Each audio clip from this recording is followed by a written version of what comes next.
Am I audible? Yes. Okay, let's start the event.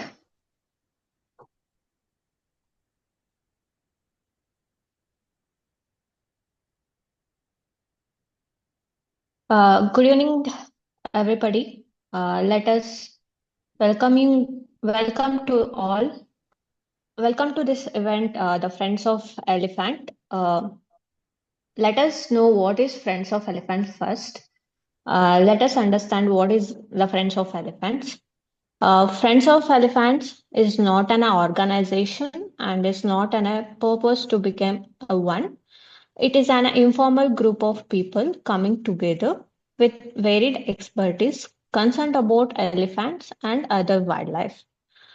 The group is a forum for disseminating knowledge linked to elephants and other wildlife sciences, conservation, and also welfare through art, culture, literature, movie talks, and panel discussion.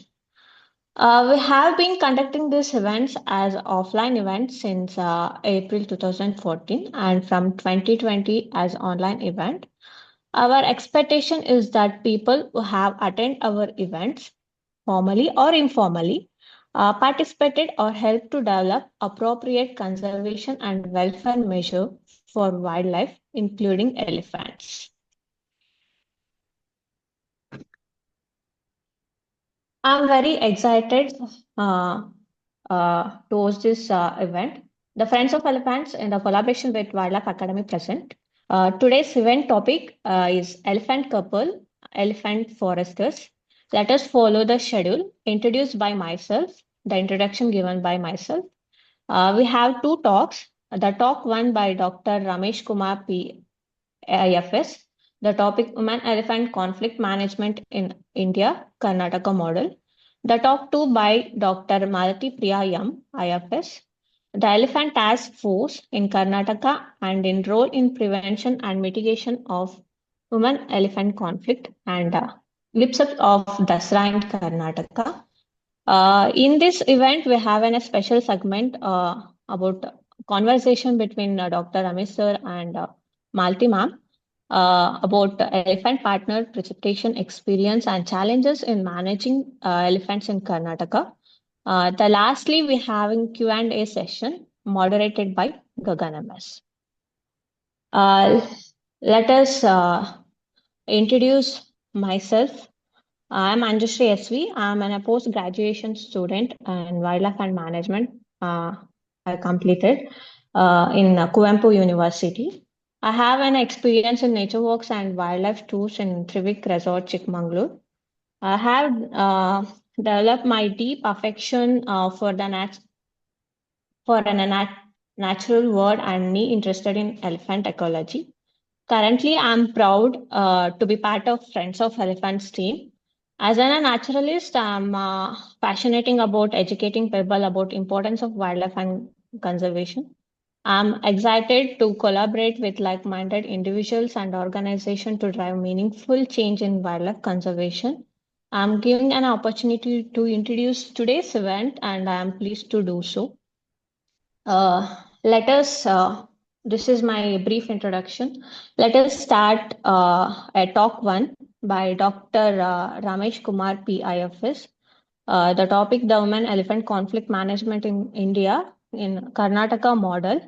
Uh, I like to introduce Dr. Ramesh Kumar sir, uh, Chief Conservative of Forest, Project Tiger, Mysuru, Karnataka. He is the 2008 batch Indian Forest Service officer from Karnataka. He did his PhD on climatic change and crop growth models from Indian Agricultural Research Institute and is specially trained in wildlife from Wildlife Institute of India, Dehradun. He have a lots of work experience, got 15 years of field experience in management of protected areas through serving in three tiger reserve, four national parks, five wildlife sanctuaries, and two sloth bear sanctuary and one conservation reserve in the state of Karnataka. I got experience in managing human-wildlife conflict, especially conflict with elephants, tigers, leopards, and sloth bear, and effectively implemented their mitigation measures.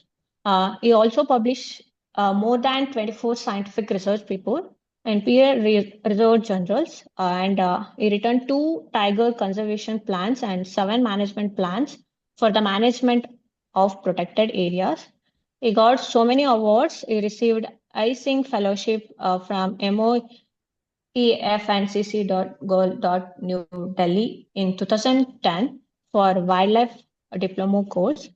And he received Co-Warrior Award 2024 for Wildlife Conservation in 2024, an award institute exclusively for an IFS officer. He received India Book of Record medal and certificate for creating a record in wildlife awareness outreach program called Bandipur Yuva Mitra at Bandipur Tiger Reserve. And he also having a privilege of hosting Honorable Prime Minister Shri Narendra Modi in Bandipur Tiger Reserve for the successful organized visit on 9th April 2023. I welcome, here I stop the screen. I request to Dr. Ramesh sir to start the talk. Thank you, Anjusri. Thank you so much for a nice introduction. And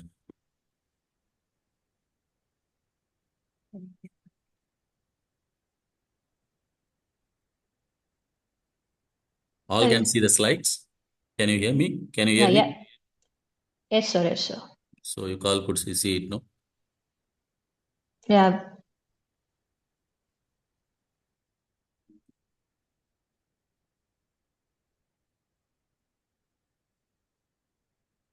Once again, thank you, Anjusri. I'm also very happy and glad to be part of this forum, and I thank the organization giving me the chance. So I have chosen the topic as human-elephant conflict management in India. Specifically, then finally I am coming to how we are in Karnataka, how we are managing the human-elephant conflict. Because nowadays, whatever I talk about any animal, now the conflict is one of the major issues facing the throughout India and abroad also. Out of our major time, resource, energy, everything goes in managing this type of conflict. And here specifically, I'm dealing about human-elephant conflict. Okay. So before coming into the main topic and the main context, I want to have some brief introduction about how was in Indian forest and wildlife in India, then how it's coming to human wildlife conflict and human elephant conflict specifically. My presentation will be in this format. I will be a brief introduction about forest wildlife of India, then coming to the human wildlife conflict, then specifically coming to the Asian elephants, about the elephants, how the population in India, what are the elephant reserves, and the current status of the human elephant conflict in India, how much of how is the conflict in India nowadays, and then I will be telling about what are the major cause and effects, what are the major cause for this human elephant conflict, what are the impacts, that's the effect of conflict. Then coming specifically to the human elephant conflict in the state of Karnataka, because we are we served in last 15 years in most of the protected areas. So where we are dealing day in, day out about the human elephant conflict. Then I will be telling what are the way how we are managing. Because, as I told you, our major part of the time, resource, energy, everything goes to manage the conflict. And out of all so many conflict, the human elephant conflict is a major thing. I will be telling how we are dealing with it. Day in, day out, what we are doing. That's a main thing. Then what are the interventions and efforts from the our MOFCC. So Government of India is also helping us in many ways, giving funds and advising us, giving some guidelines, so many things. So I will tell you then what is the way forward. Okay, this is my presentation mode. And just as I told you to set in tone, if you come to India, we have around 25.17% of the country's geographical areas that's a tree cover and forest cover. Here I'm telling tree and forest cover.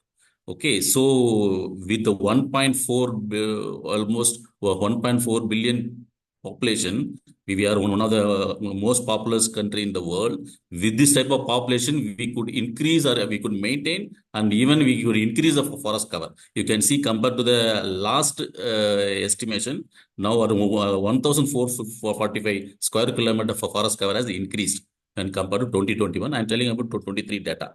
So it's one of the positive sign which I want to tell you. Then come to then again, if you take India, we stands at the globally we are at a ninth place in terms of forest area. I'm telling you, India occupies 1.8% of the world forest. That is placing in the ninth place, which is also one of the good sign. Compared to last estimates, we improved one position. We were in the 10th place, now moved to the ninth place. Again, coming to India has maintained its third position worldwide for annual net forest area gain. Every year, our forest area is getting increased, no? So in terms of that, we are in the third position. It is also one of the good sign for India.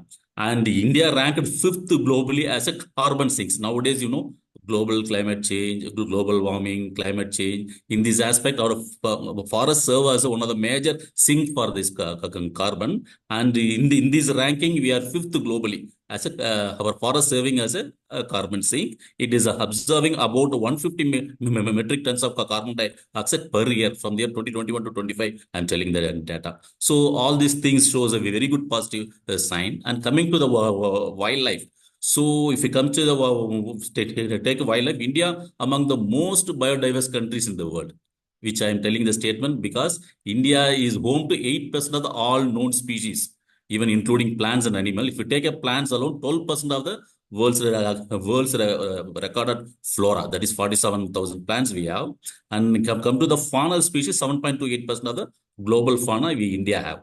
And again, India is one of the 12 mega biodiversity country in the world, which is one of the greatest things. And India has also four of the world's 34 major biodiversity hotspot, which all I think may be knowing. India has also 26 recognized endemic centers for the flowering plants. So all these factors considered, India is one of the most biodiverse country in the world. And the main reason for this is the three major reasons. Because if you take a Indian subcontinent, our Indian subcontinent is a confluence of three major worlds. That is Indo-Malayan, Eurasian, Afro-Trav. If you take our Indians, the shape of our Indian continent, the South Indian, no? The South Indian is from the Afro-tropical area. It come and joined with our main Himalayan area, which is a Eurasian. The northeastern part of our India, no, in Indo-Malayan. So because of the confluence of three major rims, we could get so much of our country, so much of diverse. This is a major reason that. Again, second thing is our taken wildlife wealth. India remains an important region of the global biodiversity conservation because India is so diverse, so rich in biodiversity, and India is one of the main important region. And third and most important thing is India remains global leaders into the wildlife conservation. We are the leaders, global leaders. Past for 50 years to 70 years, we have shown out how India could do very good in terms of all species. Take tigers, take elephants, take Asiatic lion, take rhinos. You take whatever species, many endangered species. We have shown our leadership and achieved some of the good things. You can take that to Project Tiger. For 50 years, we have done Project Tiger, and 70% of the global wild tigers are in India. If you take elephants again, almost 60% of the Asian elephants are in India. These are the success stories. No, we have achieved some other things. So with this concept, I tell we are global leaders, and to achieve this success, we have approached mainly two ways approach. One is we have in the year 1972, our country has enacted Wildlife Protection Act, which is one of the major tools. With this, we could achieve all these things. And second approach is we have protected so many projects. Project Tiger, Project Elephant, so many projects on a major flagship species. These are the two main approaches through which we could achieve this success in wildlife. And here I'm telling you how many protected areas. You all know this data. Again, we have more than 1,000 protected areas with 107 national park, 570. These are the things. Apart from these PAs, we have around 58 tiger reserve as on today, and the 33 elephant reserve. You all know that. And very important point is 5.32% of the country's total geographical area is a PA. So that's I want to tell you. So as I told you, second of our approach is to for an individual species, no. As I told you, through Act, the Wildlife Protection Act, we have formed the PAs, which is we have to protect and conserve the habitat of the entire for the species, entire habitat. But here, for particular species, the Project Tiger, as I told you, we have achieved success now. 70% of the wild tigers in the global tigers in India. Then Project Elephants, Project Lions, Project. So many projects through which we could achieve, we could protect and conserve and these very endangered animals. And so for all the species, you take any wildlife, now currently, as I told you, my first statement itself is that currently the most important challenge faced by Indian wildlife is the human wildlife conflict. Everywhere there, because actually our one of the success itself became now we are facing problem because more number of tigers, more number of elephants, we are facing the problem. So the most important challenge human wildlife conflict is due to one of our success remains became a issues and challenges in India. So now I'm coming to the human wildlife conflict. You all know what is wildlife. It's a important negative interaction between the human and wildlife. This is there are if you take human wildlife conflict, there are so many animals involved in this conflict. If we are coming into conflict with the humans, there is elephant, tiger, leopard. We have so many elements. Out of all these species, if you take human wildlife conflict, most of them will remember about human elephant conflict because which is the major conflict. If you take the intensity and level, it's human elephant conflict is very important. The major conflict which we are facing in our country. So now I'm coming to the about elephants. You all is the friends of group. They all hear about so many talks from so many experts. And just as to come into the time slide, Asian elephants, you all notice the endangered species. The main problem or major reason is the Asian elephants are occurring in an isolated, fragmented population across 13 range countries in the Asia. In India, it is listed in Schedule 1 of the Wildlife Protection Act, and our countries harbors around 20 to 29,000 elephants in India. So we are, as I told you, 60% of the wild elephant population in India. And but even though it's a stable, it occupies around 163,000 square kilometer of area. It's a widespread in India.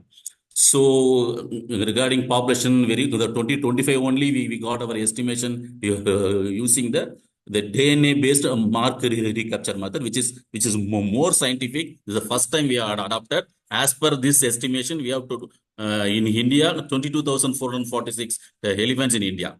So in the last four estimation, we are using the block counts and an elephant dung survey, which has given around 29 to 30,000. But now we are coming to more scientific, so we can't compare both the estimation. But now we can say 22 to 22 to 25,000 elephants in India.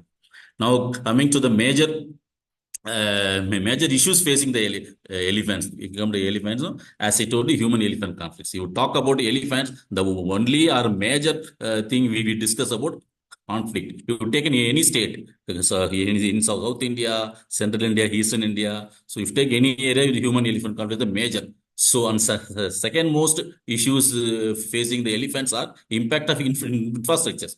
Those developmental activities are major impacting the elephants. Say example, roads, railways. These are the major impact for elephants. And the third one is the fragmentation of habitat degradation and fragmentation. Because of that, the elephants are suffering largely. And if you take India, most of the elephants are outside the PAs. You can know there are PAs where it is holds good number of population, but most of the elephant population outside the protected area, including the multiple use forest areas, which is one of the major issues faced by the elephants. And the fourth is the corridors, elephant corridor, which is because elephant is a very long range animal. They travel very large area in a single day and throughout the area. So elephant corridor remain very important, which is also getting lost, getting degraded, which is also one of the issues faced by elephants.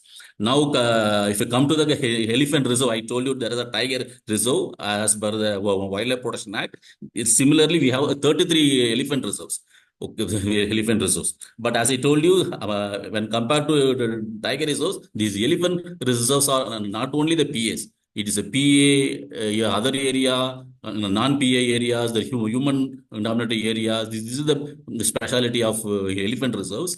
And because the elephant reserves are constituted under the Project Tiger, and mainly we have to protect the elephants from poaching and habitat loss. So, and also we want to promote we have to coexist with the local communities. These are the main major objective of farming elephant reserves. There are the 33. In Karnataka only, we have 2 elephant reserves. Okay, thus, as I told you, India is a very rich biodiversity country. These elephants helps their major crucial role in maintaining this biodiversity and supporting ecological balance. Now I will talk about the status. How much is what is the level of human elephant conflict in India? You can see from this slide. On an average, every year around 600 people, 600 to 630 people die because of elephant conflict, because of elephants. You can see in this even map, and these are the slides also here. Graph also have show you around on an average. So if you come to this around 600 to 630 people die every day. If you take which are the state are major in terms of human elephant conflict, first is the I said Orissa, then Jharkhand, then West Bengal, Tamil Nadu. So Karnataka is not on the top 4, but again still we are facing around in Karnataka on an average every year we lose 50 to 55 people because of elephant conflict. So again, it's also sizable, but the top 4 is these are the states. And again, because as I told you, whenever the human-elephant conflict comes, there are both human suffers and elephant suffers. Similarly, on an average, around 100 to 130 elephants die every year. Every year. So, and I am telling because why they are dying? Because of electrocution, because of train accident, because of poaching and poisoning. But poisoning have come down drastically, even though still there are some the elephant death happening. But now majorly electrocution. Electrocution and train accidents are the major cause for the elephant death. And I can telling why this kind of conflict are happening. As I told you earlier also, so the deforestation and fragmentation of the forest area is the one of the major cause, including the elephant corridors. No, these are one of the major cause for the human-elephant conflict. And as I told you, infrastructures like linear infrastructures like roads, railways, dams, channels, these are also leads to the conflict. And again, if you take the villages or the farmlands around the protected area, there is a drastic change in the cropping pattern. Those days, suppose 20 years back, the people used to grow crops outside the protected area. Whatever their rates get, all are rain fed. Nowadays, the people have so much of money, they invest so much of money in cropping. That's why the cropping pattern and land use pattern has changed largely in the last 10 to 20 years. So this is also one of the major reasons for the more human-elephant conflict, and climate change associated issues like scarcity of water, forest fire, and the scarcity of these are the also remain one of the cause for the human-elephant conflict. And as I told you in the earlier also, since we have done very good and we conserved protected the elephants very well, and now every year our elephant population is increasing, the more numbers also causing the more conflict. And as I told, what are okay, these are the causes. What are the impacts? As I told you, in the main human elephant conflict, loss of human life, which is a very, very sensitive issue, because without, even if you suppose if you are not losing any human life, then we can easily manage the situation conflict. But if anybody dies because of human conflict, then everything gone. Then entire our good work which was done over the years will go off, because people became antagonistic. The people became against the elephant conservation. So the loss of innocent human life is one of the major impact. And as I mentioned below, the NCRB, the National Crime Record Bureau, also reported from the year 2021-22, in 1 year there are around 20% increase in the human death and human injury because because of wild animals. So you can see what is the level of conflict. Again, then human death, or as I told you, elephant also die. As I told you, every year around 100 to 130 elephants die due to conflict. And again, I told you what are the causes and all. The third is a human get injured. Human die or human get injured in the attack, in elephant attack. And second, the fourth is the crop damages and the elephant destroy. Apart from human life and injury, their property also get damaged. So that's why people get angry on elephants also. And there is a forced displacement and migration of the human being. You can see I'm showing one video where very recently, almost 2 years back, it has happened. One elephant we have captured and we have collared the elephant and released into Bandipur. That elephant from Bandipur said it went to Kerala, Wayanad side. There it has killed unfortunately one person because of there are huge protest in the state of Kerala. So again, protest by people and fear and hostility towards the elephant. You can see that.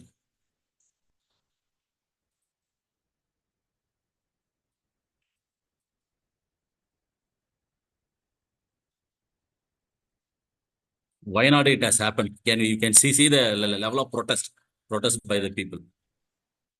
So now I'm specifically coming to the human elephant conflict in the state of Karnataka. And before that, I want to brush up about the Karnataka. So Karnataka are around 1,91,000 geographical area, out of which 40,000 square kilometers is the total forest area, out of which around 21% is our forest area. Out of the 21%, 11,318 square kilometers are PAs, that is park and wildlife sanctuaries or conservation community reserve. So 27.82% of our forest is a PAs. And coming to the how many number of protected areas, we have 60 number of protected areas, including 5 national parks, 36 sanctuaries and all. Out of 5 tiger reserves, we have around 2 elephant reserves. You know that one is Mysuru Elephant Reserve and second one is the Dandeli Elephant Reserve. These are the 2 elephant reserve which I showing the Mysuru Elephant Reserve, one of the major elephant reserve in our country, because Karnataka nowadays has around say 6,395 elephants. Out of 6,395, 6,011 elephants are in Mysuru Elephant Reserve alone. You can see the area also around 8,000 square kilometers is the Mysuru Elephant Reserve. So it constitutes about Bangalore, Mysore, Mandya, Kodagu, Hassan, major these are the areas. And coming to the Dandeli Elephant Reserve, around 2,000 square kilometer it consists of the Dandeli, Yellapur, Haveri, in the northern part of Karnataka. These are the 2 elephant reserves in the state of Karnataka. Now coming to the how many number of elephants in the state of Karnataka, as I told you, now as per the latest our DNA based estimation, around 6,013 elephants we have. And this slide also shows how many number of elephant in the past we had around 4,000, 5,000, then 6,000. Again, we could maintain the population. It's stable for last around 20 years. Now, I want to mention about the biosphere reserve. You know that 3 states, no, Kerala, Karnataka, Tamil Nadu. This Nilgiri biosphere reserve is there. Here, around 3,780 elephants we have in one area. It's a tri-junction of the 3 states.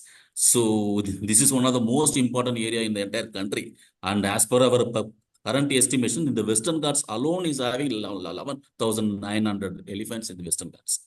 So you can see that. And what again coming to the major conflict in the state of Karnataka, human deaths. You can see, as I told you earlier, around on an average. ಅದೇ ಅವಳಂಗ್ ಕೂಗ್ದಾಗ ಗೊತ್ತಾಗುತ್ತೆ. Yeah, please. So I'm telling death of the human being by the different animals, elephants, leopard, tigers, by of all the elephants, by all the animals, the human death due to elephants is very, very high. Last 10 years around 331 people has been killed by elephants alone. If you take a leopard and tiger, there are 33, only 32. On average of around 6 to 7 people die because of leopard, tigers. But because of elephants, 65 people dies every year, which is very, very huge, which is not as simple. It's very, very serious. Again, coming to the death of animals, if you take death of elephants, elephants, as I told you, last 10 years, some 775 elephants has died. You can see the seriousness. Out of many causes, electrocution remained the single most important cause for elephant death. After that, gunshots also became one of the major reasons for elephant death.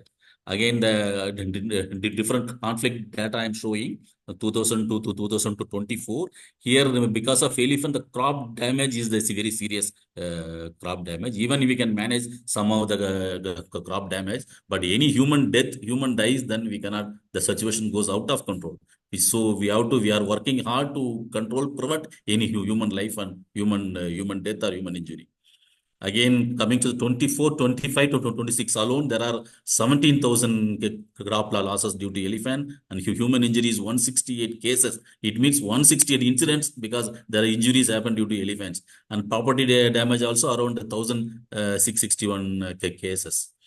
And again, now coming to we have we pay compensation, or we say ex gratia whenever any people injured, any people die, human injury, medical, we pay the human injury. And in state of Karnataka, we are paying one of the highest amount, even though we cannot compensate a human life, but still we are giving the more. We are taking it very serious. We are paying 20 lakh rupees for a human death. Any permanent disability, we are paying 10 lakhs. Any human injuries, it's not a permanent disability, but simple injury will be paying 5 lakhs, up to 5 lakhs. And for any treatment, we are paying around 60,000. And we are paying every month. Somebody got injured, somebody got the death. We are, apart from the 20 lakhs, we are paying every month for 4,000 rupees to the family. This is also we are following up. And again, the major reason in the state of Karnataka why this such a human elephant conflict is there. Again, come to the habitat destruction only. So the deforestation of the forest area for many activities, especially developmental activities, grazing by the livestock, and invasive species also remain one of the major reasons for increase in the conflict. And again, second, I want to tell you, increase the interaction between people and animal due to expanding human settlements and agriculture. As I told you, 20 years before, the people living around on the based on the rainfall, they grow some ragi, they grow some jowar, so maize and all. That's all. Nowadays, because the people have more money, they could invest more money in agriculture. They have bore wells, they grow sugarcane, banana. So high value crops. So if any damage happen to this crop, they get very angry. So that's why the sensitivity has increased because of there is a change in the cropping pattern. As I told you in the early, also change in cropping pattern, land use, the more conflict and degradation of a wildlife corridor, as I told you, which is very important for elephant, because elephant is a mega fauna. They will go from one place to other place. They travel long distance. So wildlife corridor, elephant corridor is very important, which is also getting lost nowadays. And the shortage of food and water during certain period of time, the summer season, especially summer, if you see, there won't be any much water inside the PA. So they will go around the area to, yes, mainly for water. And here I want to show one slide showing the for elephant versus forest area. If you take Karnataka, for every one elephants, we have 7.16 square kilometer.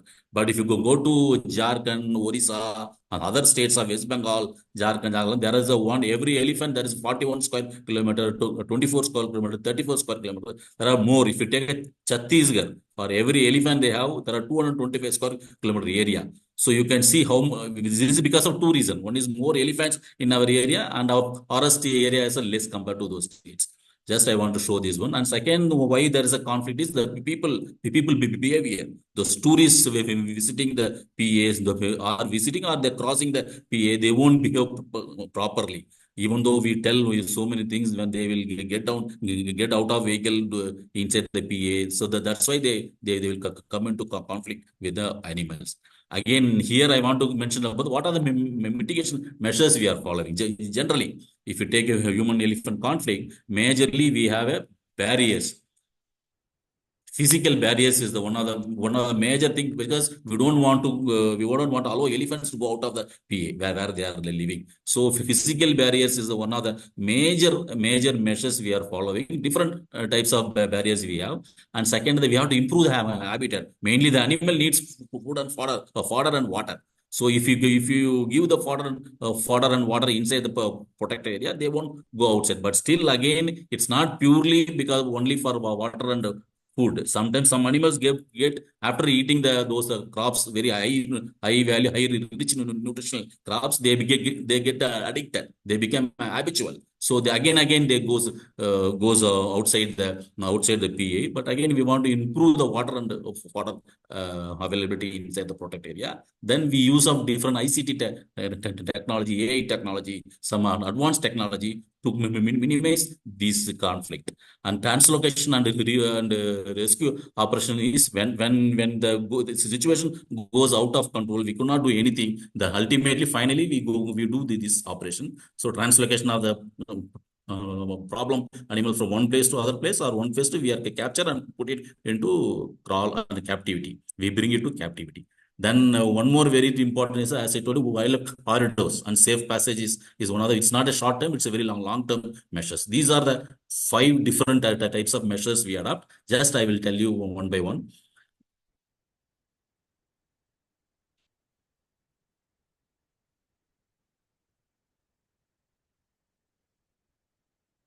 Yeah. Now I'm telling the preventive measures. As I told you, barricade, elephant-proof barricade. Now elephant is one of the very clever, wise animal, very intelligent animal. Whatever measures we follow, they know how to come out of it. So each measures and any measures will be there, will sustain for some time only. Then again we go for another method. So that's how the one of the very old method where we followed the elephant-proof trench, which is called EPT. Before 10 years before, we were following the dimension was 3 meter top width, 2 meter depth, 1 meter bottom width. Now it was the elephants are okay. We could contain elephants within the forest area for some time. Then again, this trench size was not enough. So elephant easily they know how to cross it, how to cross and go out of the protected area. So that's we increase the size then to 3 meter top width, 3 meter depth, and 1.5 meter bottom width. This is the in increase. You can see one person is standing inside the EPT. How long? So 3 meter depth. So this is the one of the method elephant put. Then solar fence. You all know that the strand for 5 strand, 7 strand solar fence. This is a fence using a 5 strand solar power has been used to use, because it gives some shock to the elephants so that they won't go outside. This is a horizontal solar fence. This barrier also could not completely prevent elephant from going out. Again, it worked good for some time. Again, it became useless. Again, we went to the tentacle solar power fence. It is a this is also now very recently we are following. It's a this fence is not horizontal, but vertical fence. This is now quite effectively. Again, this method is also prevent elephant for some time. Again, they know how to cross over it. Then in the forest area, we can't put the EPT elephant proof trench and solar fence in all the area. Somewhere there will be streams will be there. Some other area which is very special area where we could not do those measures. Where we do a special structure. Suppose example rubble stone wall or an RCC pillar. These are the special structure. We put it in a very small area. Wherever there is a issue, we do these methods so that we can stop elephants from moving out of forest. Nowadays, last 10 years, we are following this used rails, which is very costly affair. Only the state of Karnataka is only doing this barricade. Otherwise, because every kilometer, 1 kilometer costs 1.6 crore to 1.75 crores. So you can see 10 kilometer if you want to do, almost how much money we require. Only the government of Karnataka, because that very high conflict, so we are doing these measures, railway barricade. You can see elephant. This method could prevent elephant mostly, almost you can say almost 90 to 95% we could prevent elephant going out. But still there are 5 to 10% where the elephant bulls, the big bulls, which can easily cross over, because these are very gigantic site, and we are putting this rail barricade for 2 meter only, 2.05 meter only. If you again increase the height, it will again cost much. So 3 meter if you put, okay, we can prevent all the elephants from moving out, but again it goes, the cost goes high. That's the reason. You can see that we have created a very large area of used rail barricade all along the boundary of the our tiger reserves and protected areas. And one more method nowadays we tried, but it could not work well. But somehow it could contain. Again, it costs around 65 to 70 lakhs. It's called ropeway funds. We put a pillar in between pillar. We have a ropes in between on a horizontal with the vertically. We have the poles are there. This method was mostly we are tried in Bandipur, in some of the parks only. But Tamil Nadu has done this, but this is also not foolproof. Since it is a very less cost, we are adopting. Again, this could not prevent, this could not completely prevent elephant from moving out. If you take our Karnataka, so far we have created 531 kilometers of used rail barricade. Huge, we have created. Again, then come to a tentacle fence around 1,360 kilometers of tentacle solar power fence we have created in the state of Karnataka. And EPT, elephant proof fence, 1,775 kilometers. You can know what here I want to tell is it's very easy to create the structures, but to maintain the structure every year, because whenever as I told you, elephants are very intelligent animal. They know how to cross. They will see. They will come and wait and see for 1 month, 2 months, 3 months. Then again they know how to breach and go out. So we have to maintain these structures every year so that it will become foolproof. Now we are also one more, instead of barricading our parks and our wildlife area, we are giving money to the farmers so that the farmers can put that fence, solar fence around the field. So that is a that is called solar fence to the farmers. This is not fully funded. That's a 50%. 50% we give money. The farmers has to put 50%. This is also one method we are following for to contain the conflict. Now the barricade parts is over. These are the different type of barricades. Now come the mitigating part. So apart from these barricades, only the barricade cannot prevent the human elephant conflict. So we have a different methods called these rapid response team. Rapid response team is a consist of a staff forming a different teams. Whenever we get a call from any farmers, any people, we are having an elephant outside, this immediately they will rush. It was actually started in the year 2012 in the Kodagu area by Madam Malathi Priya only. They have started first in the year 2012. Then which was ultimately done in all the areas of Karnataka. So rapid response team. Then elephant task for last 2-3 years we are following elephant task. Especially these are the force specially recruited or appointed. They have been trained to how to control the elephant conflict. So this is the elephant task force. This is each task force consists around 40 to 45 people with the RFO, the deputy RFO, forest guard, and watchers. So this is one of the major development. Then around we have anti-depression camp. Whenever an elephant or animal goes out, we deploy the people from that area only. The local people has been deployed to send the animals back to the forest. By crackers, they burst the crackers, they use gunshots, through which they will send them back to the anti-depression camps. Then we have an anti-poaching camp inside every park. These anti-poaching camp watchers also sometimes, because we could not, sometimes the staffs does not say enough funds sufficient. We use these anti-poaching watchers for some season, like summer season, or whenever there's a more conflict, we use these camp watchers also. Then ultimately, finally, we could not do anything. Ultimately, any particular animal does come into conflict very often. Then we have to ultimately capture it and put it in captivity. So you can see in the state of Karnataka, we have around 8 number of elephant task force. Around 345 people are working in this elephant conflict, elephant task force. Again, as I told you, the rapid response team, 33 teams we have throughout the state. Around 132 people are working under rapid response team. Then anti-depression camp, I told you, there are 95 anti-depression camps in the state of Karnataka. Around 380 people are working to minimize or mitigate the conflict. Again, anti-poaching camp, I told you, watchers. There are 618 anti-poaching camps. Around 2,472 watchers are working day and night to protect and prevent conflict. Again, totally 3,329 watchers are working to mitigate or minimize the conflict, human-elephant conflict in the state of Karnataka. I'm showing some other photo. The elephant task force, which she will be talking with Malathi, will be talking, and we recruit them, we train them specifically how to mitigate the conflict. Again, I'm showing some rapid response team. This is the, as I told you, ultimately, whenever there is any particular animal is very frequently coming into conflict with the people, we have to capture the animal and put it in, and send to some other area, or otherwise we have to put it into captivity. Again, we another mitigating measures. What are the tools and equipments we are using? The drone is one of the very important and very modern tool nowadays we are using. There are thermal drones are there, which we can use it during the night also. So drones and GPS tools, and now use of AI in early morning. Here we whenever on the border area we used to put these cameras and some other sensor. Whenever animal elephant cross the forest, it will give the sound to our staff. It will alert our staff, so that our staff immediately goes and puts the elephant back into the. So this has been followed in some of the areas in the state of Karnataka. Even other states also nowadays we are following this technique, AI and early warning system. Whenever they have found any animal, any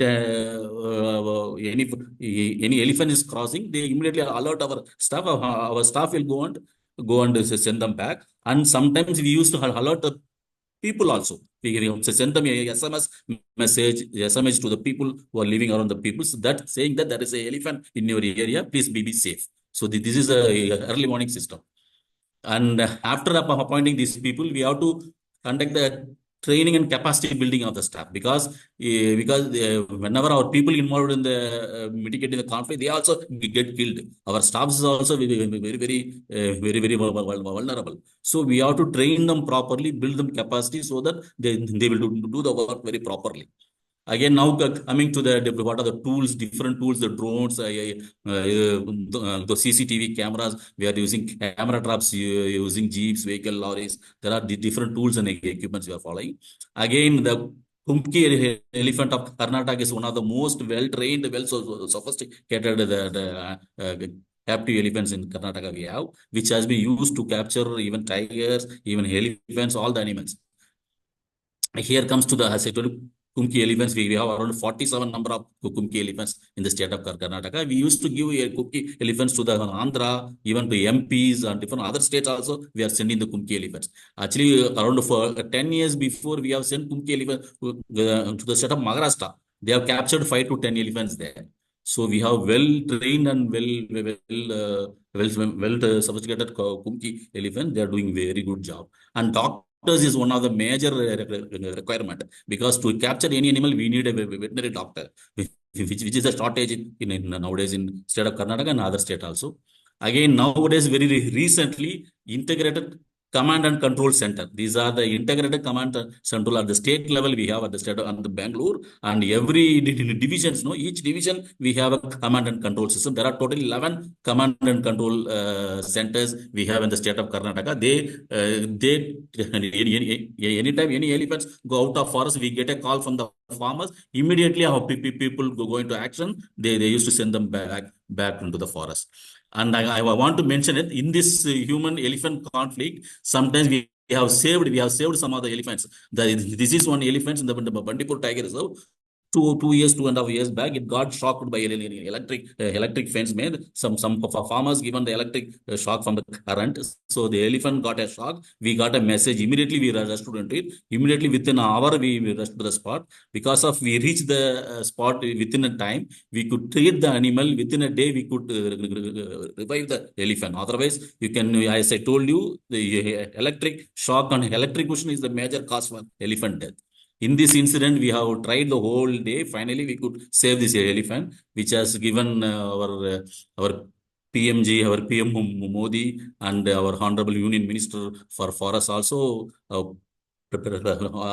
they have praised our staffs and our staff of 24, which gave so much of satisfaction. And second thing, after one of the major reason for conflict is that people doesn't know about the when the elephant will come, what they will do. They don't know the behavior. So we have to create awareness to the people living around the park. So outreach program and awareness program is the major activity through which we can mitigate or we can minimize the conflict. Here we are doing street play in the entire state of Karnataka in different divisions. We continuously go on doing street plays so that people will be told what are the time whenever you go outside, how you should go. You should go in groups, don't go alone. Whenever go outside, make sound and go. So these are the points which they tell to the people so that they won't start into the conflict. They won't lose. Again, in the Bandipur Yuva Mitra is a one program which has created 1 year around 8,000 to 9,000 people has been brought to the park and the one day class. They organize a one whole day program where in which they has been created awareness and they will be taken safari and they show how what our people are doing. This was actually started for the students. Then after this great success, we have extended the program to the farmers also, because the farmers living outside the Bandipur, we should take them for one day, whole day. We tell why the animals are coming out, what is the problem. If suppose the elephant come to your field, what you should do, what are the do's and don'ts, we all tell them. After our staffs are working day and night, because in the night the elephant goes out, the people call us, our staff goes and chase the animal back. Again in the morning, when any damages caused by elephants, in the morning our staff has to go and assess the damage and give the report. Based on the report only we pay the compensation. So our people are working day and night. So if you tell all this issue to the farmers, they will really understand the problem and they will help us. They become, instead of antagonizing with the department, they become our friends. So this Bandipur Yuva Mitra has created so much of impact. Again, we conduct all the MLAs, MPs, our Gram Panchayat members. We have a meeting with them. We have to create awareness with the people also. This is also one of the effort by our all the protected areas people. And interstate coordination. As I told you that Kerala, Karnataka, Tamil Nadu, we are an interstate border is there. The animal don't have any border. Only we people have borders. So whenever from animal from one area to go to the other area, so we have to work in coordinated way. So in this basis only we have conducted so many interstate coordination meeting between Karnataka, Tamil Nadu and Kerala. As I told you, there is a one time one elephant was caught from Asan district of Karnataka, and that elephant was released into Bandipur. But unfortunately, that elephant goes into the Kerala. They branded that elephant as a the Kerala people told that this elephant from the Karnataka, so they told it is a Karnataka elephant. But actually there is no such elephant like a Kerala elephant, Karnataka elephant, Tamil Nadu elephant. Because of we have called the elephant, they said that this is from Karnataka. Again, that the elephant has killed one person. It became a big issue, and so we formed groups and all the people, all the officers from the state of Kerala, Karnataka, Tamil Nadu. We joined together how to prevent. We continuously monitor that elephant, and finally the issue was solved. But there were 1 month there was a very tense, and we worked very hard. Even joint operation, the state of Kerala and Karnataka, Tamil Nadu people jointly they worked in mitigating the conflict, human elephant conflict. Again, now these are the short term. Immediately we want measures. What are the barricades? What are the teams and all we can form? But on a long term basis, the elephant should not go out of the forest. Means we have to improve the water availability. We have to improve the fodder availability. As I told you, invasive species is one of the major cause for conflict, and we do all the parks are now completely filled up with the lantana and Senna spectabilis. We remove these lantana and create a grassland so that there will be more for water for the animal. So we do remove this lantana through manually, and we sow the seeds of the local species so that we will create the grassland. And Senna spectabilis we can't remove manually. We use the vehicle and Hitachi and JCB to remove those Senna spectabilis and sow the grasses. You can see these areas are infected with the invasive species are now free of invasive species. We have created grasslands where which we can all the animals are enjoying. They'll get the fodder. Again, then the next, apart from fodder, there's a water is one of the major thing to during summer season especially. So we have put a solar powered water bore wells through which they can supply water throughout the day. This is although these two are the interventions we do so that the animals will get the water and fodder. Apart from this, from the state government, MOFCC also we used to help the state department.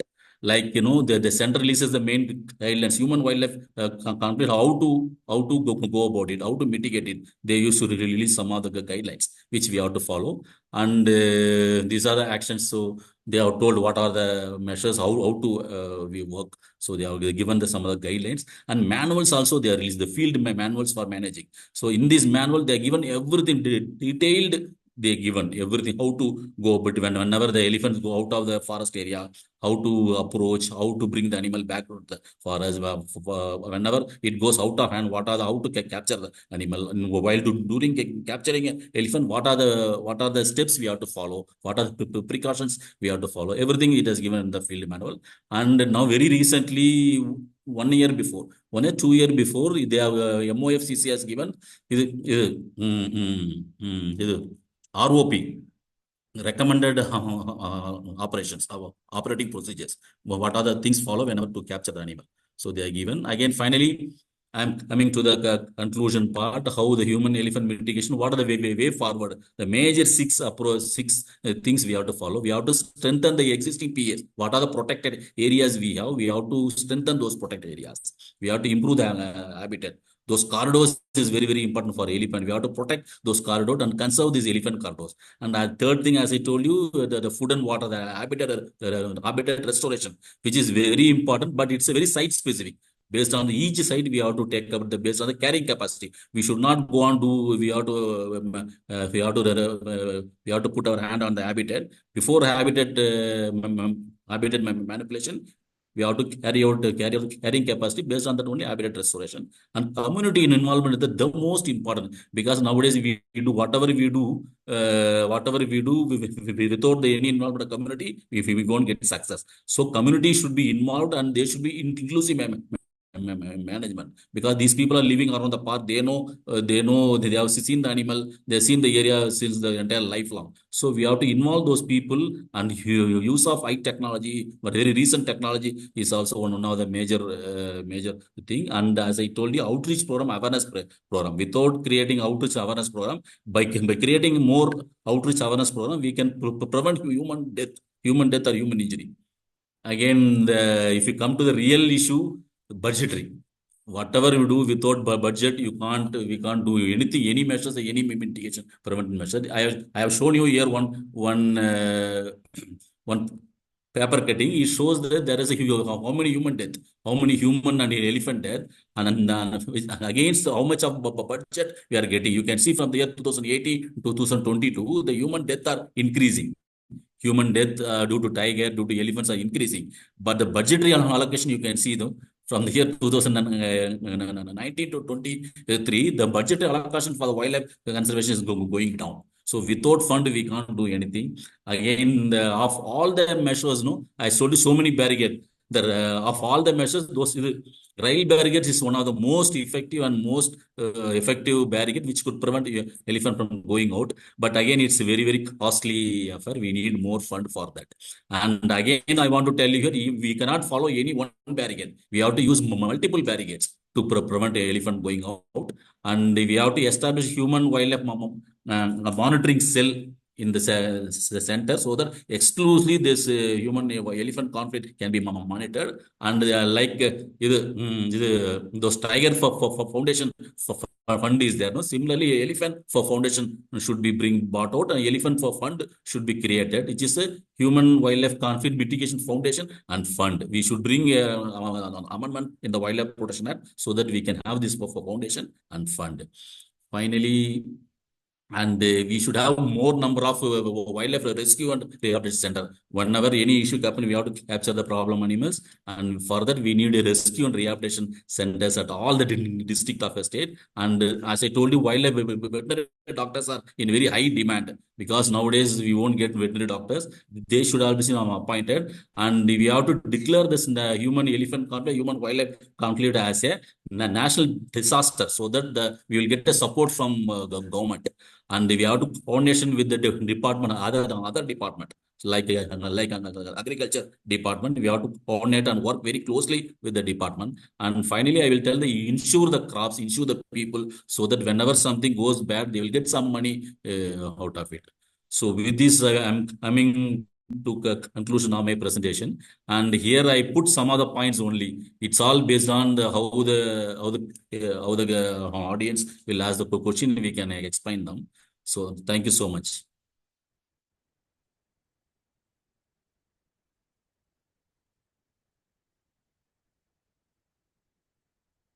Excuse me. Yeah. Thank you, sir. Thank you for the knowledgeable talk. In this talk, we are getting more information how the Indian forest getting recovery day by day, and also we know how the conflict we are facing in Karnataka and what are the causes and effects, and also the mitigation measures are more and more we are making any mitigation measures, then we can easily contribute to avoid the conflicts. Thank you for the talk, sir. Thank you. Let us move to the next talk, the talk two.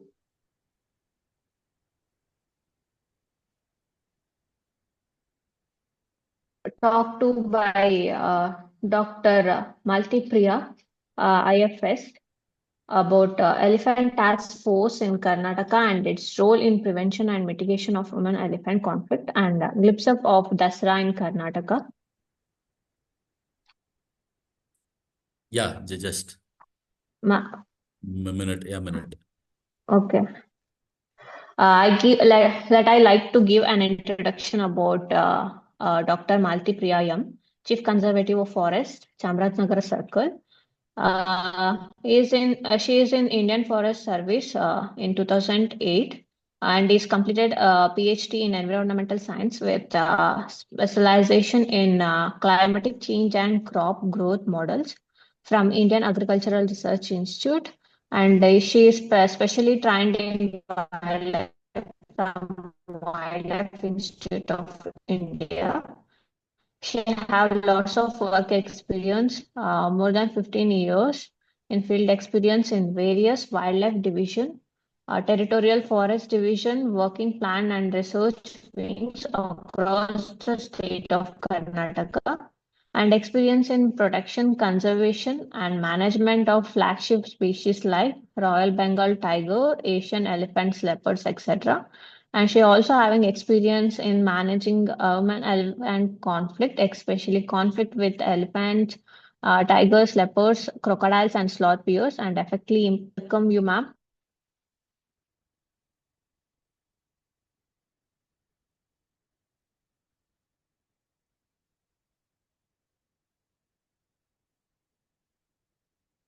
The ma'am is available.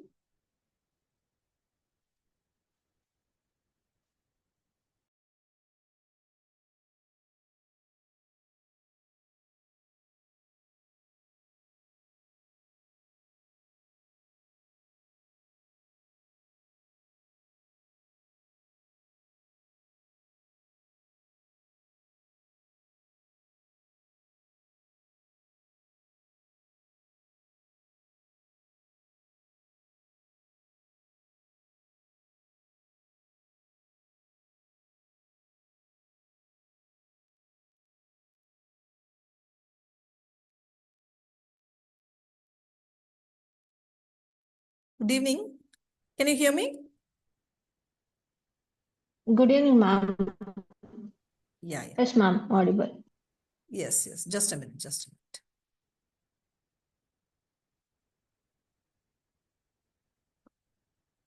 Presentation is seen.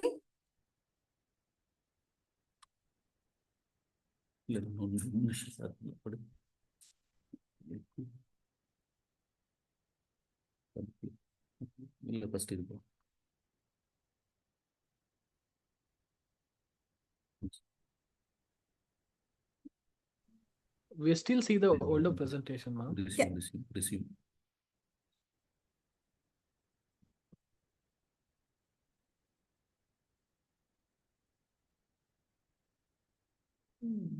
That's dreaming. Just close the You can stop sharing this presentation and then reshare. yeah. That's what. Stop share. Stop share. Yeah. Now you go to the share screen. Is it seen now? Yes, ma'am.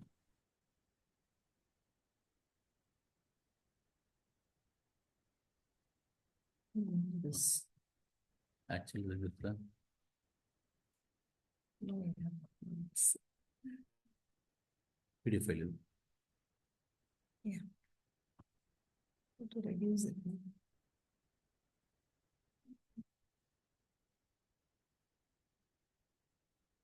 Can you see my presentation? Yes, ma'am. We can see your presentation. Okay. You want to show an actual slide? No, don't want that. It's usually big, that's what. Okay, fine.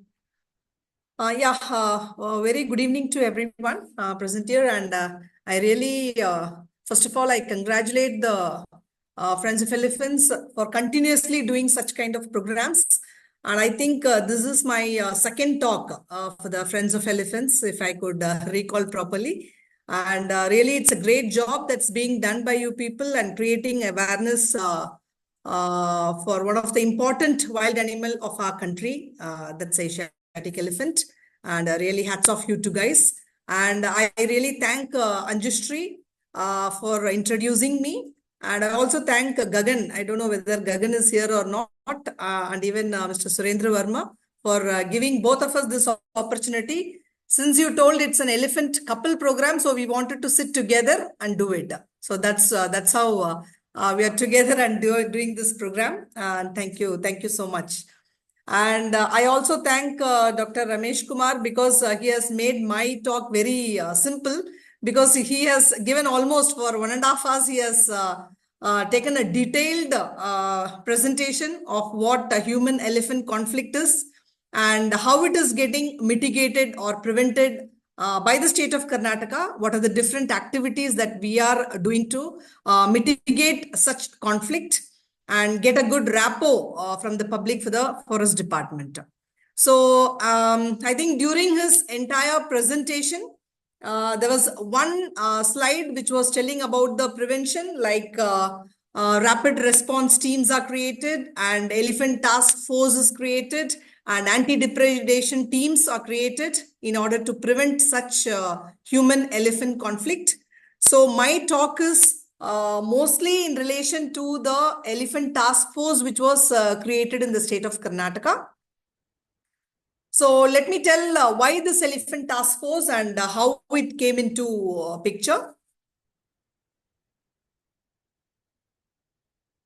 Why this elephant task force? Actually, it was in the year 2022 exactly.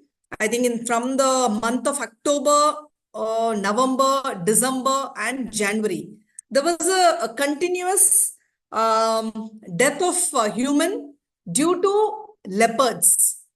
I'll tell you, it is mainly because of leopards. So because of this continuous death of human, people were very much agitated. I think this happened in the T. Narsipura area of Mysuru district. So that's how the then CM called for the immediate meeting. And in that meeting, we came out with the solution. So the problem is not only due to the wild animal leopard, it's also due to the elephant and sometimes due to the tiger. So that was the day when this ETF and LTF, even leopard task force we have, that was started. So, and the elephant, as it's shown in the slides here, it does the crop raid, property damage, human injury, and many human death. So that's how the government took a stand that yes, the elephant task force should be constituted.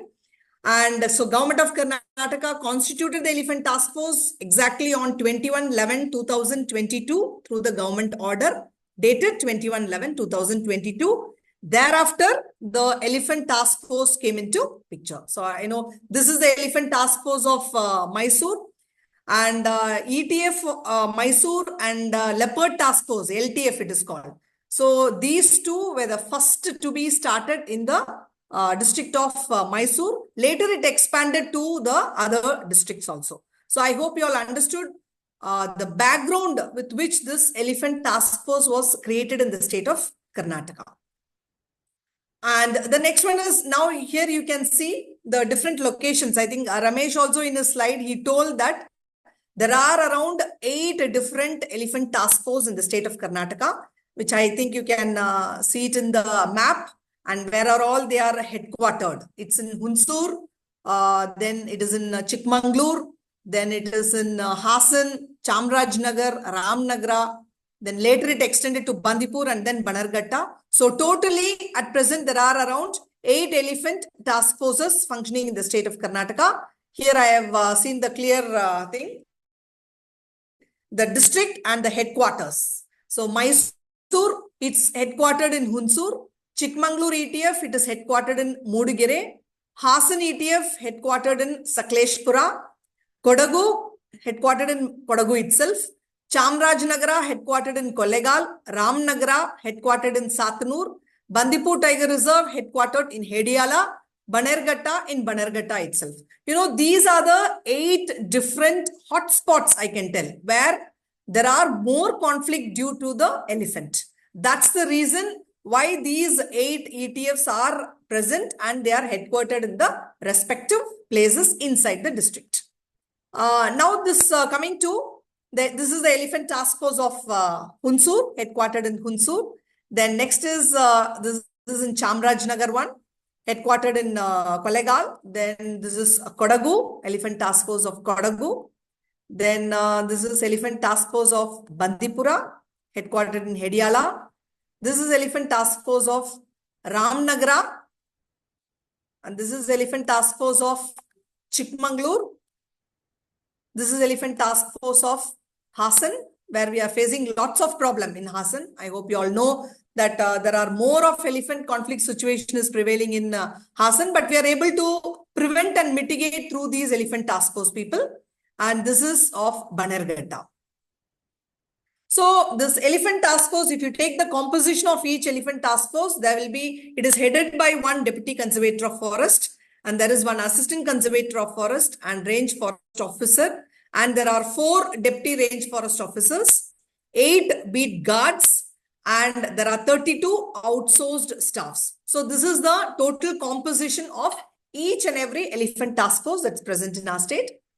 Then the main purpose, so why this was formed, I told you all already, this is mainly to mitigate the human-elephant conflict and to reduce crop damage, human injury and human death caused due to the human-elephant conflict. So this is the purpose for which this elephant task force was formed. And the main functions that's being done by each of this elephant task force is that each elephant task force, they will work under the directions of the jurisdictional chief conservator of forest, and they undertake regular patrolling work in the area which is affected by the human-elephant conflict. They will monitor the movement of the wild elephants in the agriculture field, human habitations, coffee estates like Hassan, Chikmagalur and Kodagu. It's more of the coffee estate where the laborers also work. So they will monitor the movements of elephants in those coffee estates, and they will drive back the elephants back to the nearby forest. This is one of the functions. Then they also create awareness and they share the regular information about the movement of elephants to the villagers, farmers and the general public. So that's also another function that's performed by the elephant task force. And they create awareness among the people who trespass into the forest area. See, some of the incidences will happen inside the forest area itself. They will trespass and they will go inside unknowingly that there are wild elephants present inside. So that's how most of the instances of the human death takes place in this way also. And here there is one control room, which is every elephant task force has a control room. And this control room is set up in the headquarters. And whenever we get the information in the control room, we tell to the respective platoons and they go and immediately attend to that situation. And every control room, they have a numbers, and this is also advertised in each districts and even through the deputy commissioners and the ADCs and Tasildars and even the Gram Panchayat. this number is given to all the panchayat areas. And I think even in the newspaper, it is being advertised so that any issue in that particular district, they can call this particular number, control room number, and they can give their complaints registered. So how do this elephant task force actually work? So this is a workflow of the elephant task force. When a phone call, so as I told, there is a control room for each elephant task force, and this control room has a particular number which is also advertised. So the complaints are received by this control room from the public, and the control room immediately enters that into the register book, and they will concerned plateau, they will inform this information to the concerned plateau, which is headed by the Deputy Range Forest Officer, and the DYRFO rushes to the spot immediately, and the case gets attended. And at the end of the day, there will be a daily report which will be sent by that DCF Elephant Task Force to the respective CCF, and from the CCF, it goes back to the APCCF Project Elephant.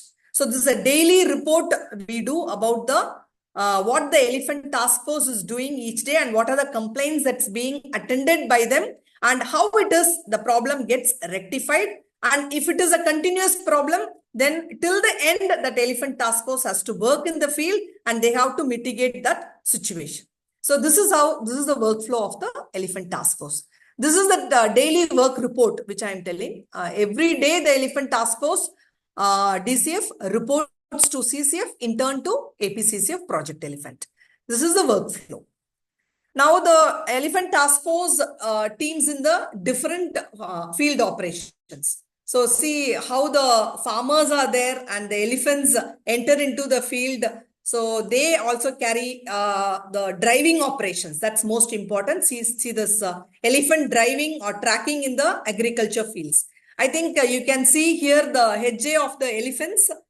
This is how our trackers go, and they will monitor from where the elephants have come and where are they at present. That's how they track through the elephant footmark that is present in the agricultural fields, and they try to drive back the elephants back into the forest, nearby forest areas.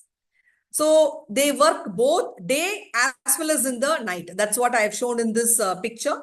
Morning, usually they will see what best can be done, where this movement of the elephant has taken place, and what can be planned for the night. See, driving operation of the elephants, mostly it will take place during the night time. It starts from evening, 6 p.m. Towards the end of the day, they will drive. Morning, we will plan where it is present. And usually the herd of elephants, if they enter inside the agriculture field, they will take rest during the morning. So we will be assessing the situation, where it is present, how many tuskers are there in that group, how many calves are present, how many female elephants are present. This is what we will monitor in the morning session, and we will plan accordingly, like which route it can be driven back.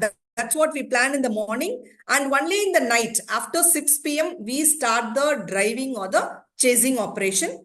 And towards the end of the maybe night time, it enters into the forest. This is mostly done because nighttime there will be a mob movement will be less, and there won't be any hindrance from the mob for us to carry out the operation. Otherwise, the mob gets agitated and the elephants will be moved here and there. So there will be lots of problems. That's why we take up this operation mostly in the dawn session. That is the best time to do the driving or the chasing operation of the elephants. So nowadays, as Ramesh was also explaining, technology has taken a real good stand, and we are able to monitor the movements of the elephant using the thermal drones. Here, I think you can see here this movement of the elephant is very well seen through the thermal drone. It's very clear. See, even the operation of the tiger or the leopard or elephant is done through drone. That's the movement can be very well assessed. But the movement of the elephant can be very well assessed because the elephant itself is very gigantic animal. So it's easy for us to capture its location and where it is moving, in which way we can drive them. So that particular decision can be taken along with the help of this drone. I think from past 2 years or so, we are using the thermal drone in driving or chasing the elephants back into the forest area. This has worked out very well. And even that with the drone sound also, it gets the elephant will get agitated and it wants to move back to the forest area. So it is really a helpful tool in driving or chasing the elephants back into the forest area. So here also I have shown this picture where you can see the group of elephants which can be very well monitored through the drone. And here the use of the boat. Sometimes what happens, the elephants will enter into the backwaters. This is one of the instances. I think later I've taken a case study and I will explain you all the 10-day operation which has happened in Mandya.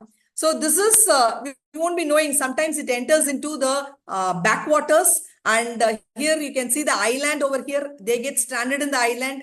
Now from the island, we have to track the elephant and chase them back into the forest area, which is very, very tedious. So some of the operations have involved the boating also. We have done boating and gone to the island and then chasing the elephants back into the forest area. It's all a very tedious process. And here I will really thank the fire department. Here the coordination between inter-department coordination is of great help here. Our ETF staffs along with the fire department staffs and some of the revenue department staffs together made this operation, which is a great success. So next, we also use the crackers for driving the elephants back into the field. So these are the pictures which is showing the usage of the crackers. That's how this herd of elephant was driven back to the forest area. One more instance, I'll just... and then we will be assessing, even the Elephant Task Force assesses the how much of damage that has been caused to the agriculture field and then get back to the DCF with their report. Yeah, this is how the mob that has to be managed by the ETFs. And the ETFs are also involved in the capture operation of some of the wild elephants after getting proper approval from the Chief Wildlife Warden. This is one elephant driving operation. That's what I wanted to tell. It happened in Mandya as well as the Mysuru district. 2 tuskers have come from Bandipur towards Mandya. So I think this map shows the entire area. Like it has traveled around 25 to 30 kilometers and it has come here. So we have to drive back from Mandya towards Bandipur area. So this operation has taken around 10 days for us to plan. There was so much of pressure that it has to be captured and then it has to be given to the rescue centers. But as the head of this particular operation, I took a stand. No, it need not be captured. It can be driven very safely back into the forest area. And 10 days of operation without any human injury or human casualty. Our Elephant Task Force team did it very meticulously. This is one of the case study worth just looking at it.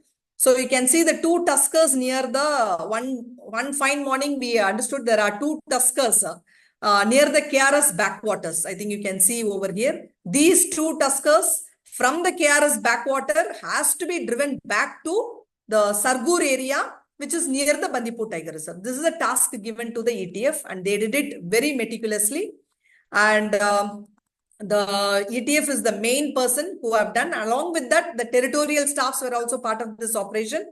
Mandya Territorial, Mysuru, Hunsur, Mysuru Wildlife Division, Nagarhole and Bandipur Tiger Reserve. All these people, along with the Elephant Task Force, meticulously carried out this 10-day program. And here one important thing is the media management. So what we did every day, we will be updating to the media what was the task in our hand. Every day, there will be a different strategies which we have to follow, because first we have to remove those elephants, move those elephants from the island itself. then it has to cross the KRS backwater and then come to the agriculture field, cross all the agriculture fields and back to the forest area around 35 to 40 kilometers. So it's a hard task. Every day media management was done. At the end of every day, we used to give the media report where are elephants present and how we were strategically doing it, and do's and don'ts to the public to prevent any untoward instance. This is what we were doing all the 10 days. Then second is the public announcement. So Elephant Task Force every day, evening routine and morning routine, they did the public announcement like where these elephants were present, and there should not be any movement of the public if the elephant is present in particular area. Those also, that was done very meticulously by my Elephant Task Force team. So this is a public announcement that was made in morning as well as night. And we also created a WhatsApp group of the local village leaders. So if any message goes to that particular village leader, in turn, he will be delivering that message to the entire village. That's how we created a WhatsApp group also. And effective utilization of the field staff.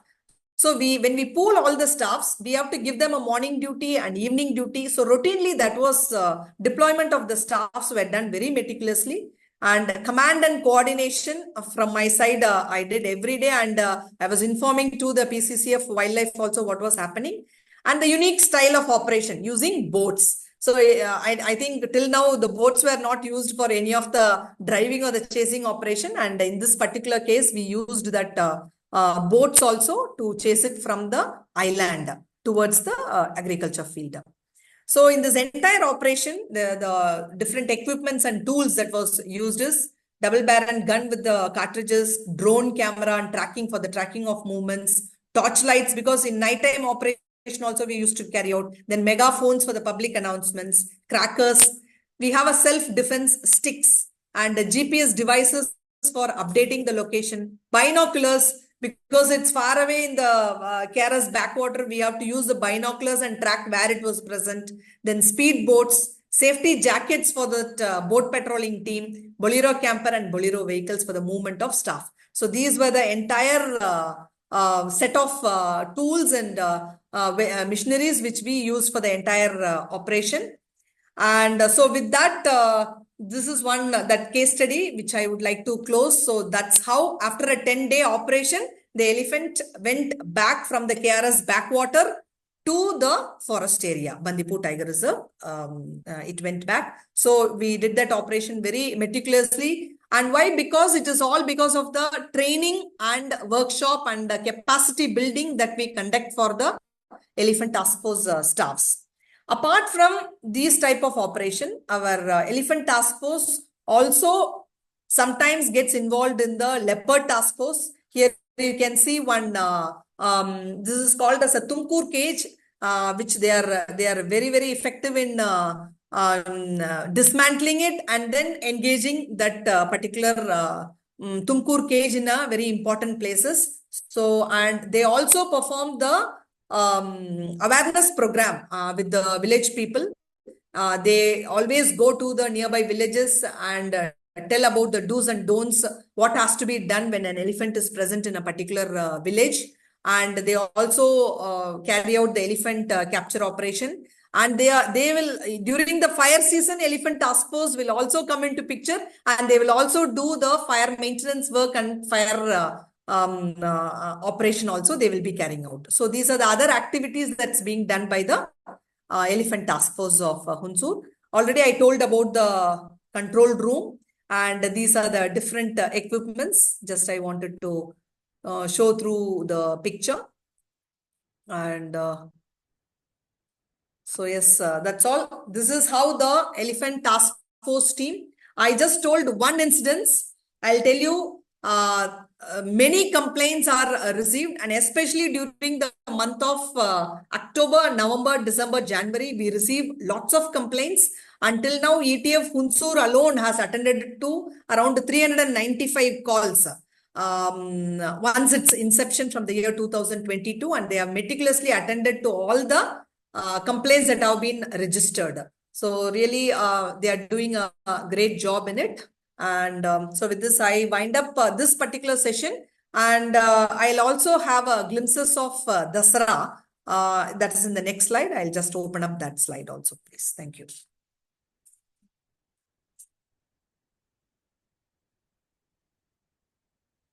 Stop share.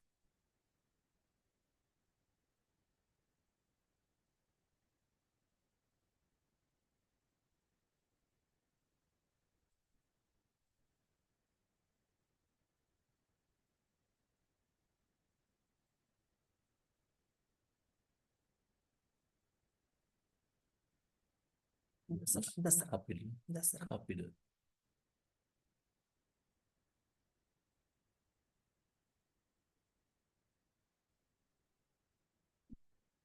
No, not copied.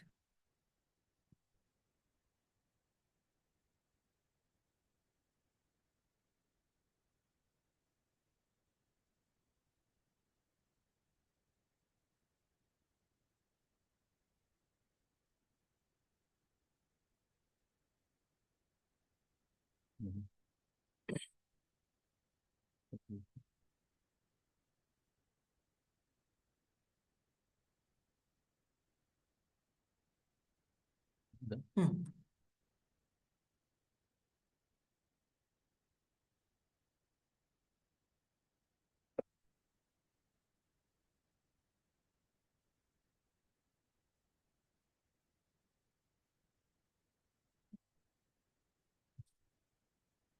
Can you see this? Yes, ma'am. Yeah. Thank you. So I'll just rush through this glimpses of Dasara in Karnataka.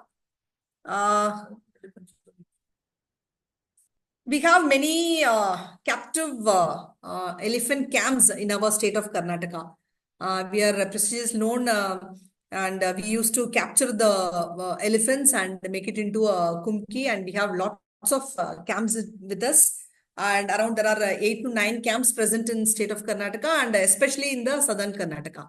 And Dasara is one of the most prestigious cultural. It has a cultural identity, and it's a cultural festival of the state of Karnataka, where Dasara will not end, or it will not start without the elephants. So this is how the first stage of any Dasara starts with the selection of the elephants. So once a selection of elephants is being done, that means Dasara has started. So from our own camp, we used to select around 14 elephants, and 4 of female elephants, and rest 10 will be the male elephants that will be selected for this particular Dasara event. We have a committee, and that is headed by CCF Project Tiger. Now it is Dr. Ramesh Kumar. He heads that committee, which starts the selection of the Dasara elephants. So that is the first step.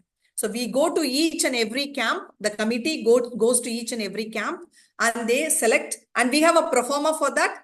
And based on that, it gets selected. And every time there will be around 20 different elephants presented by the Mysuru wildlife to the Project Tiger, head of the Project Tiger. And from there, 14 elephants will be selecting based on various criteria. Either it be morphological criteria. If it comes to the female elephants, the one major criteria is that it should not be pregnant. So because if it is pregnant, like if it comes and delivers baby here during the Dasara, that becomes a big issue. So that's one of the major thing we will see in the female elephants, as far as female elephants is concerned. For the male, we have to look into the different morphological aspects, and it should not be in the must. So these are the basic criteria on which we will be selecting the elephants for the Dasara. And I think I feel very happy that past 3 Dasaras, I have been the head of the Dasara entire team. So 3 Dasaras continuously I could perform 3 Dasara of our state, which I really feel proud of it. The second one is preparation for the Gajapaina. So the next event is Gajapaina. Gajapaina means the elephant from the wild will start coming into the city for the procession. So that is called Gajapaina. So this always starts from the Veeranahosali gate in the Nagarole Tiger Reserve. It takes place in the month of somewhere around the August. So June and July, it will be for the selection process will start, and August first week, this Gajapaina function will be held with a grand opening to the Dasara. So it's also a major function of the forest department, along with in coordination with the district administration. So this Gajapaina takes place. This is how the Gajapaina takes place, starts at the Veeranahosali gate. After the Gajapaina, the elephant comes to the Aranya Bhavan, Ashokapuram, and stays with us, with the forest department staffs and our own people here for around 2 to 3 days. And based on a good day, it will enter into the Mysuru palace. So this is that Gajapaina. After the Gajapaina, it goes into the entry into the Mysuru palace. This takes place. After it enters into the Mysuru palace, the Talim will start. Talim means the regular routine practice of all these selected elephants for the grand finale of which happens in the Vijayadashmi day. So usually around 50 to 55 days, the regular Talim will take place. And during that Talim, many different activities will take place. One is to the city crowd, it has to get adjusted. That is one thing. And second is the howdah, which elephant is going to carry that howdah, that will be assessed based on its weight and other structures. And which will become the Kumki elephants, that will also be practiced, rehearsed, and rehearsed to the cannon firing. That will also be done. So this is around 55 days. It is really hectic, and during this period, elephant will be taken care of in a very good manner, and even all the Mahots and Kavadis will be taken care of. So this is how the Talim daily practice sessions for around continuously 50 to 55 days. So this is the team for all the Mahots and Kavadis, where they stay in this Mysuru palace. The entire family of Mahots and Kavadis, they stay in the Mysuru palace during those 60 days program. And this is how the grand finale, you can see the Thai Chamundi on the Abhimanyu. This is the howdah carrying elephant Abhimanyu. And this is the procession, and which starts by our Honorable Chief Minister of Karnataka. And this procession takes place on this Vijayadashmi day. And after the procession, the elephants will go back to their respective camps. So this is one of the beautiful, as well as a very meticulous work that needs to be done. It's around hectic for around 60 days. We cannot go anywhere. We have to be part of this daily routine. And we are doing this for many, many years. And so I was really happy to be part of this for last 3 years. And thank you. This is just one photo of my family. Thank you so much for giving this particular opportunity for me and Dr. Ramesh to be part of this elephant couple program of Friends of Elephants. Thank you so much.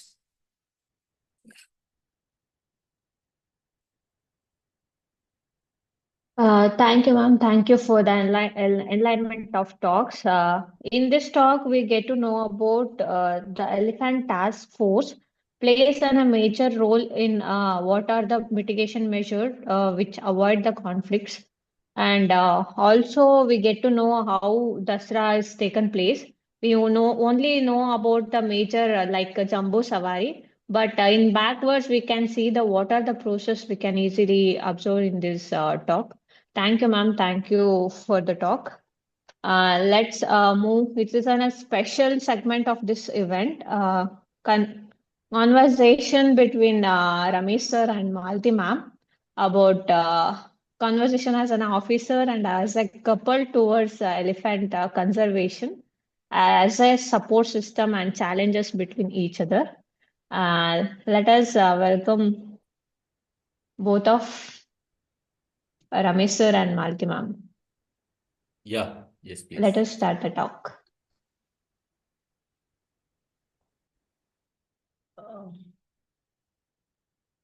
No, if any particular questions, or we can give our opinion, like how. Means the conversation between what means as a forester and also in the conservation field and also in a couple, how they are experienced and how they are facing the challenges, what are the difficulties, how they are means balancing and each and everything. What we can see that informally and informally. So you have any idea about how you are experienced and having any challenges in between formal and informal. Okay. See, as a couple, like being in the forest service, and I think most of the time, I think we both have worked in the wildlife area. I feel that is really a blessing in disguise, because any moment, like I used to ask him for some support, like the situation is like this. So, what can be done to tackle a particular conflict situation? So, we both discuss many things. So, even I think when we go back home, most of the talk will be in and around the conflict situation sometimes. So, in that way, Ramesh also gives me lots of input. Tackle most of the conflict situations. And few conflict situations will go beyond control.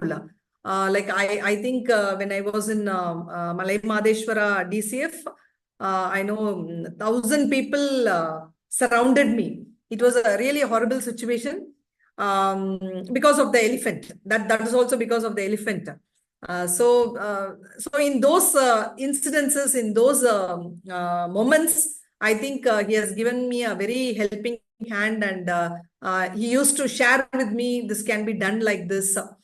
So which we put into the operation, and many capture operations, I think we both have done together, which stands as a great support for me.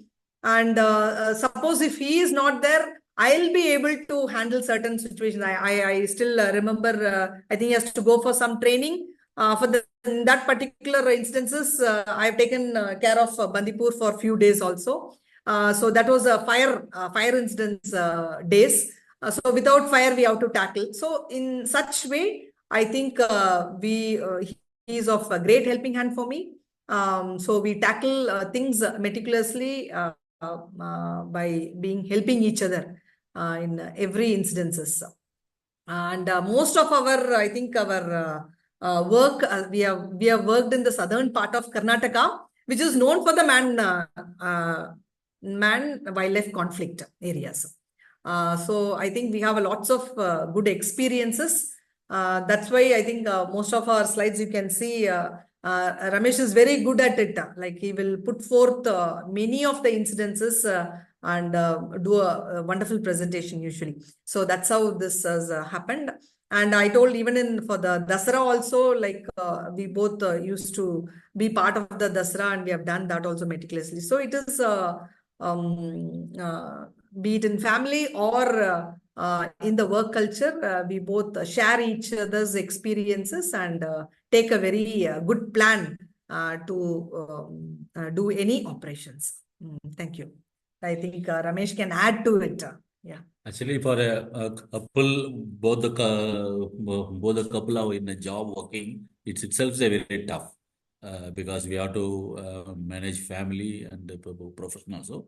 But the second thing, but simultaneously, since we both are in the same profession, in same job, in same duty, so it's very easy to each can support it. One can support each other, and it will be very helpful only. So we have faced both the challenges, and as I told, it was very helpful. We usually mutually we can get the ideas from one another. We talk about what are the issues and all. So there is no anything bad about it, and we enjoyed last 15 to 16 years. We were in the field, and we are the couple. Usually, officers will work in the field for 1 or 2 years, maximum 4 to 5 years, then go back to the headquarters and all. And we are very happy to tell that we are the couples from the day one till today, we are in the field. Last is 15, 16 years, we are in the field only, doing all the managing forest, wildlife, all the thing on a first hand, first hand. Now, 2 days back only, we became chief conservator of forest. Now the senior most level we are going up. In the future, we may go to the headquarters and we may work there. So as a couple, we enjoyed. As he told in many situations, and suppose I am not there, she will take care of my area, some helpful to us. And when she needs any help, I can pitch in and do it. So as I told you last, my entire service I have served in wildlife areas, and it was wildlife is every day we have to be in alert. We don't know when the conflict arises, when the people will die, or when the animal will die, and there is no time also. Night, evening, early morning, anytime. We suppose if we get a call or phone call in the odd time, it's something bad happens. Because when during early morning, 2 o'clock, 3 o'clock, 4 o'clock, any calls means either human dies or any animal dies. So in the last 15 years, we enjoyed thoroughly. There is no any bad feeling or anything bad. We enjoyed thoroughly. Still, we are working in the field only. Yeah. And second thing, as we are in the same field, we have same friends. Both of us all have the same group of friends only, and our entire thing surrounding same forest and wildlife only. Even because in this service also there is no time limits from the morning and evening. There is no such very specific time. So 24 into 7. So we have to be ready for anything, either the issues because of tiger, issue because of elephants, or issue because of leopards, or issue because of forest fire, any something. So we have to be alert all the times, and it has worked very very well.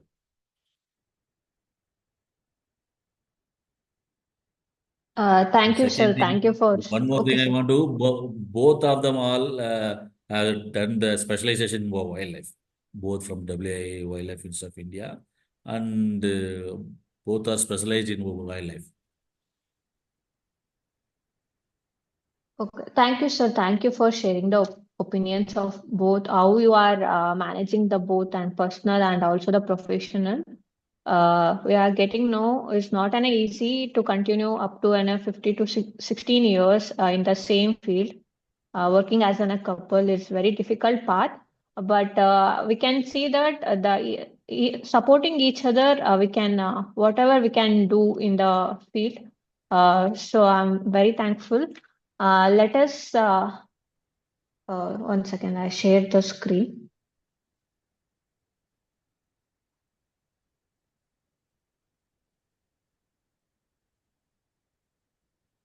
Okay, this is the last session of this event, Q&A, moderated by Gagan MS. I like to introduce Gagan MS. Is a post-graduation student. Is completed his wildlife and management in Kuvempu University, and is actively involved with teams Friends of Elephants, working closely in issue related to the elephant conservation and human wildlife coexistence. He also part of Wildlife Academy and initiative focused on wildlife research, education, and captive building programs, and aim to empower people from all walks of the life to explore and champion wildlife management, and also in conservation through scientific research, immersive learning, and artistic experience and collaborative action. I like to welcome Gagan MS to moderate the Q&A session. Good evening to both the panelists. Firstly, it's been a wonderful session by both of you. And let us move on to the Q&A session. If any of our participants have questions, you can post it on the chat box. And meanwhile, I have questions already there. And I will go ahead with that.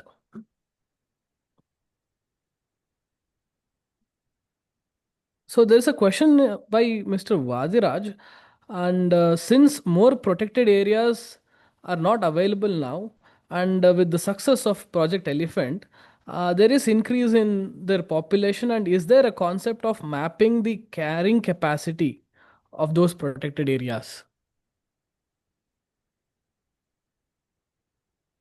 Yeah, actually, in terms of we have carrying capacity concept is there.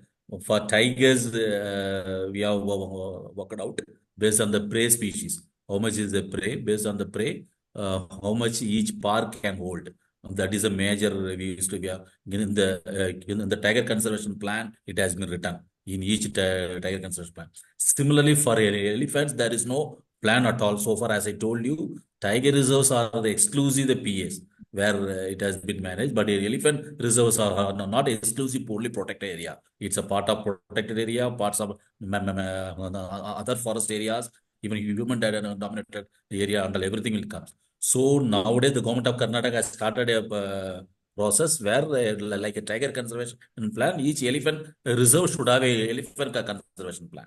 Elephant conservation plan, in which they are going to include this working on the carrying capacity of any protected area, how much elephant they can have. But we have to take out measures like we have to contain the elephant breeding.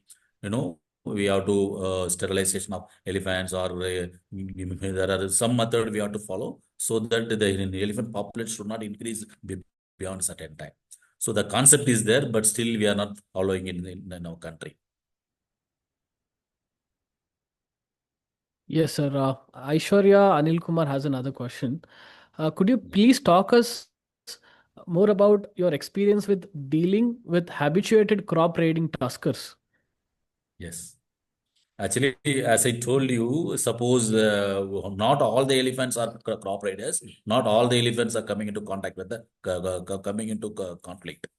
If I say example, in the state of Karnataka, we are around 6,000 elephants are there. Not all 6,000 elephants are coming into conflict with the human man.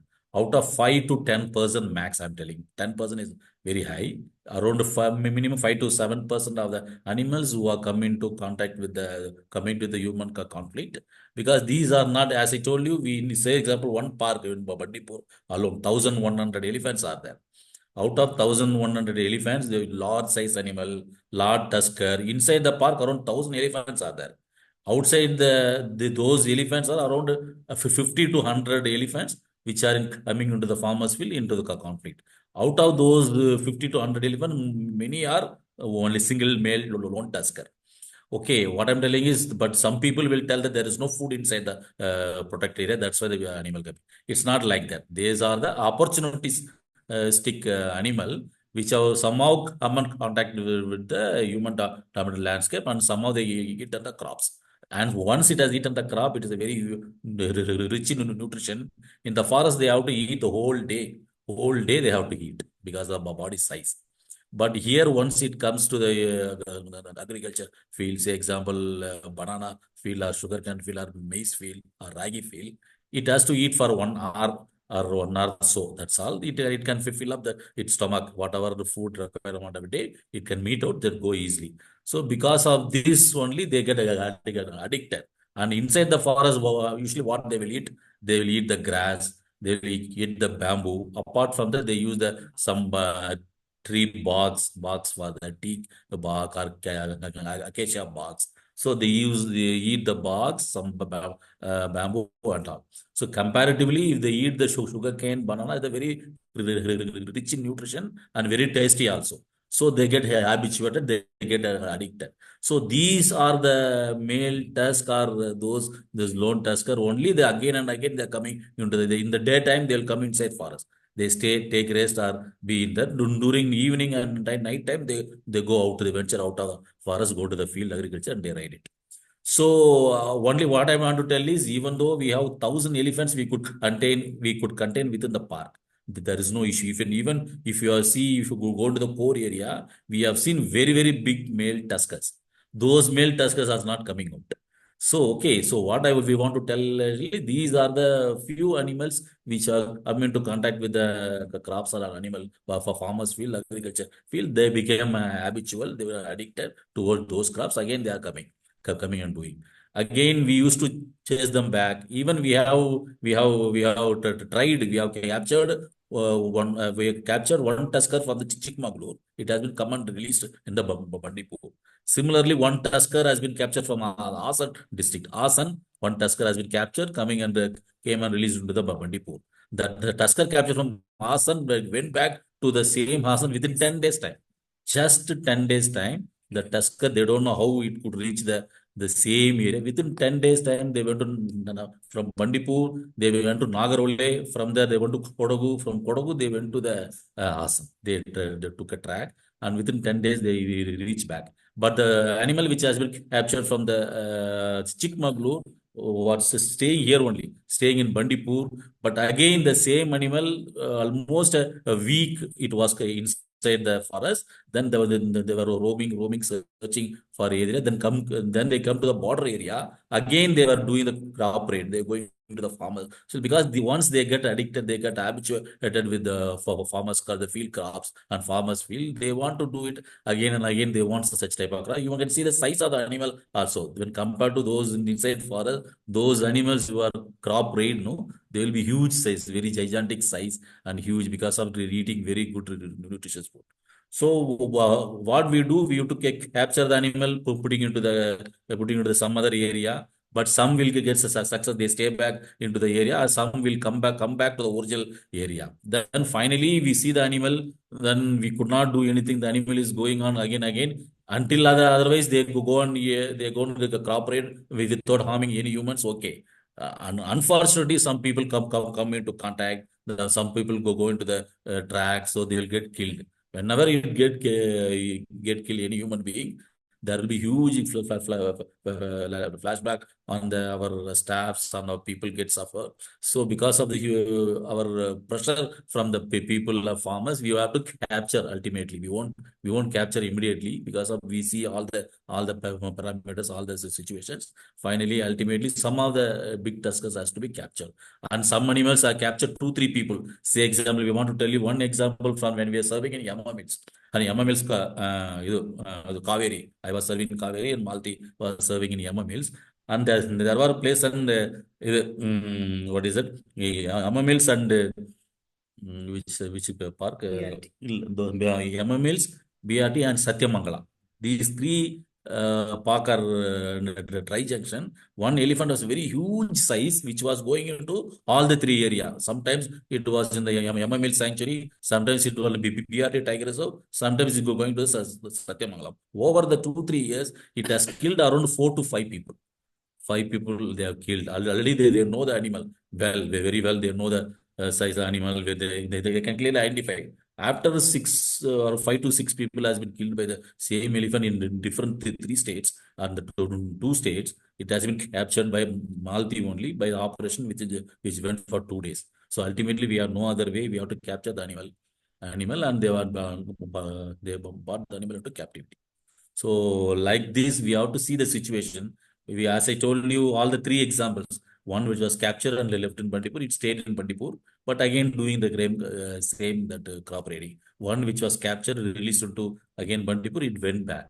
And one which was killed around 4 to 5 people, and we thought we should not lose any other, we should not kill any other people, human being. So it has been ultimately captured and brought to captivity. So based on the situation, based on the history of the animal, history of the behavior, we should take a call. Thank you, sir, for the wonderful insight. And this question is for Dr. Malathi ma'am. And what are the other methods used to drive elephants back to the forest other than the usage of firecrackers? I told now, we use just the drone. Just the drone, you can monitor it and we can drive it back. Automatically, it will go. Without the crackers itself, it will move back. That was what Ramesh was telling. What will happen? In the night it will come and morning it will go back. After the raid, it will go back on its own. Only thing we have to see to that during its movement, the human should not come in contact with that, and there should not be any injury or the death. This is what our staff is doing mainly. Monitoring. As such, like crackers is one method. Without crackers, like we are just monitoring and driving it. That's all. That's the best method. Only thing we have to take care, there should not be any human injury or human death during its traverse towards the forest. That's it. Ultimately, we have to disturb them. We have to make them disturb so that they move back. They move back. That is what the cracker produce sound. Again, the gunfire, we fire in the air firing. Also, we have to produce a sound so that you can, nowadays, you can, if you go to the farmer's field, every farmers have some sort of, some sort of sound system. It's a recorded sound of some tiger sound, crow sound. If you go to the field nowadays, you can hear all people have made these sounds that are recorded and they play continuously. So it's a type of sound. You have to disturb them, and the drones also give some sort of sound. By the sound also, they elephant go back. It won't like the sound of drone. So we have to make the animal disturb so that it should move forward. In the time, in this process, and the elephant come back. When the staff goes and do this type of disturbance to make the animal move into the forest, they sometimes they get angry, they will come back on the staff. So that's why I told you, all the elephant task force or all the people, rapid response team, ADC team, all should be work very cautiously. They should not get killed, because already we have lost some 4 to 5 people. Our own staff has been killed during the driving. So we have to make some sort of some disturbance so that animal moves. And certain things, when during nights we use the battery, the torch lights. Some elephant don't like the torch. If you show that a torch on the elephant, it will come on you, come against us also. So these are the things, the people who are driving, who are working in the field, they know it. They know even an animal also. As I told you, there are few animals only they do repeated crop breeding, come into the contact with the human. So they know the human behavior, they know the animal behavior, they do accordingly. Thank you, sir. And Chaitanya Sridhar has a question about the elephant's death due to electrocution and railway track deaths, and how can we prevent it, since the major death of elephants is through electrocution. Yeah. First is that I think we have to educate and bring awareness to the farmers that electrocution should not be done. One is that. Then second is we have to be in touch with all the electricity department. This is where the interdepartmental coordination comes up. Wherever there will be sagging of certain lines taking place. So such kind of thing has to be taken care. And we always have I think every 3 months once we have a coordination committee meeting with the electricity people also, that department staffs also. So wherever sagging is taken, immediately we have to give complaint, and that has to be rectified. If that sagging is rectified, many electrocution thing can be stopped. That's one thing. Second is few of the farmers, like they think that it's coming very often to the field and they wanted to electrocute it. So to such kind of farmers, we have to, education and awareness is the only way which can make them not to do such kind of activity. So these are the two ways, that's what I feel, which can reduce this electrocution as such for the elephants. So basically, as Malti told, very few people will do purposefully give electric. In electric, they put a wire, they put a live wire so that the elephant got electrocuted. But almost only few to 5% people may do that. But remaining 95% of the electrocution happens by chance only. The people want to theft of power, they want to take power illegally, and they want to give it for their farm or something. By the time the elephant come into contact, they get died. And for that only, she told, we used to work very closely with the electricity department. They have to check. They have to go for checking almost in a very randomly, very often to the field, whether to see anybody as taking power, stealing power. That is the one thing. Our staff also in the protected areas and the border, our staff also go for a patrolling in the night, so that to see it, anybody on the exactly on the boundary. There are two things we go for. One is snare combing. Snare also used to put, the people used to put a wire the wire snare in the night, and they will tend to take the snare in the morning, early morning. They put it in the 6 to 7 o'clock in the evening. In the morning, 5 to 4 to 5 o'clock, they're going to take it when to catch any wild animal, wild pigs, any spotted eel like that. During that similarly during the doing the combing of that snare combing, people also check the borders that there should not be any wire, any electric wire and all. So, and again, as she told, the electric sagging of wire is also one of the major cause. So we have to do these things meticulously, and we have to show that we have to tell the people, or people can come to the field anytime. We should not go every day, very often. In a week, 2 3 days, we have to go for random checking. So that by do random checking, by our department or electricity department, these kind of electrocution can be avoided. And we have created in the past, we have created meetings with the electricity department to the people who go to the village and conducting awareness programs. And second thing, the people know somehow out of any fear, out of any agitation, they give electric wire. But if the elephant or an animal died due to electrocution, they have to go to jail. 7 years they have to jail term, and they have to suffer because of the police, the case, the jail, everything. So out of thing they will do it, but after that they have to suffer all this thing, which we used to tell them. If you give electricity, it is equal to amounting to hunting, so you will get a 7 years jail term. We explain them, we create awareness to the people, which by which we can avoid or prevent electrocution. And second thing, we used to tell to the we have done in the past, because of usually three-phase current will be given during the night. You know that electricity also in very shortage. That the government used to conserve that the three-phase electricity will be in the night, so that all the people who want to give who want to do the irrigate the field, they go during night time. Okay, they go during night to give the water to the field.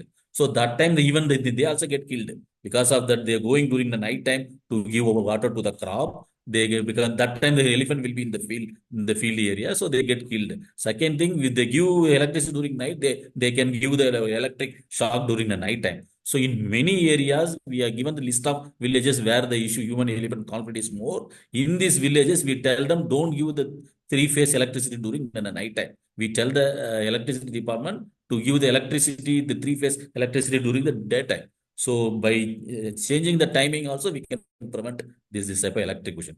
And regarding, you have also asked the train, railway, the elephants dying in the railway time. In the Tamil Nadu, in the state of Karnataka, we don't have much issue due to the railway line.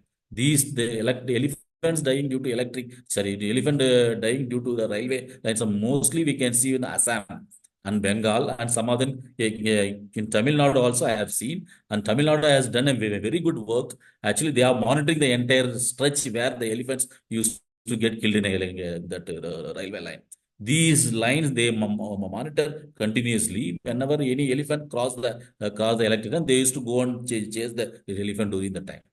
And last year we went for a workshop in Tamil Nadu, Coimbatore, where they explained, and they achieved the great success. You can see the last around 4 to 5 years, there is no major incident in Tamil Nadu, in the state of Tamil Nadu, in Coimbatore. But Assam, we are seeing very often. Very recently, 10 days before also, there was an elephant death due to 7 elephants died due to the railway line. So we have to see the stretch of railway lines where we have to deploy the AI, artificial intelligence, some cameras, so that we have to monitor continuously so that we can prevent such accident. And they also work very closely with the department. Yeah. They used to tell that train operators. They had a many meetings with the train operators, so that they will never come to such stretch of track railway line where the elephant used to cross, they go very slowly. So these are the different there's one project now by the railway department, like hotspots where the elephants are getting killed by this railway track. That stretch, it is getting measured, and they are going to erect a railway barricade, as we are doing in our forest area and fringe area of the village. The same way, they are also going to do the railway barricading of both the sides. both the sides. So that project is underway. And I think they have conducted series of meeting, Railway Department and Forest Department in many states. So that's underway. That will take place within few years. Yeah.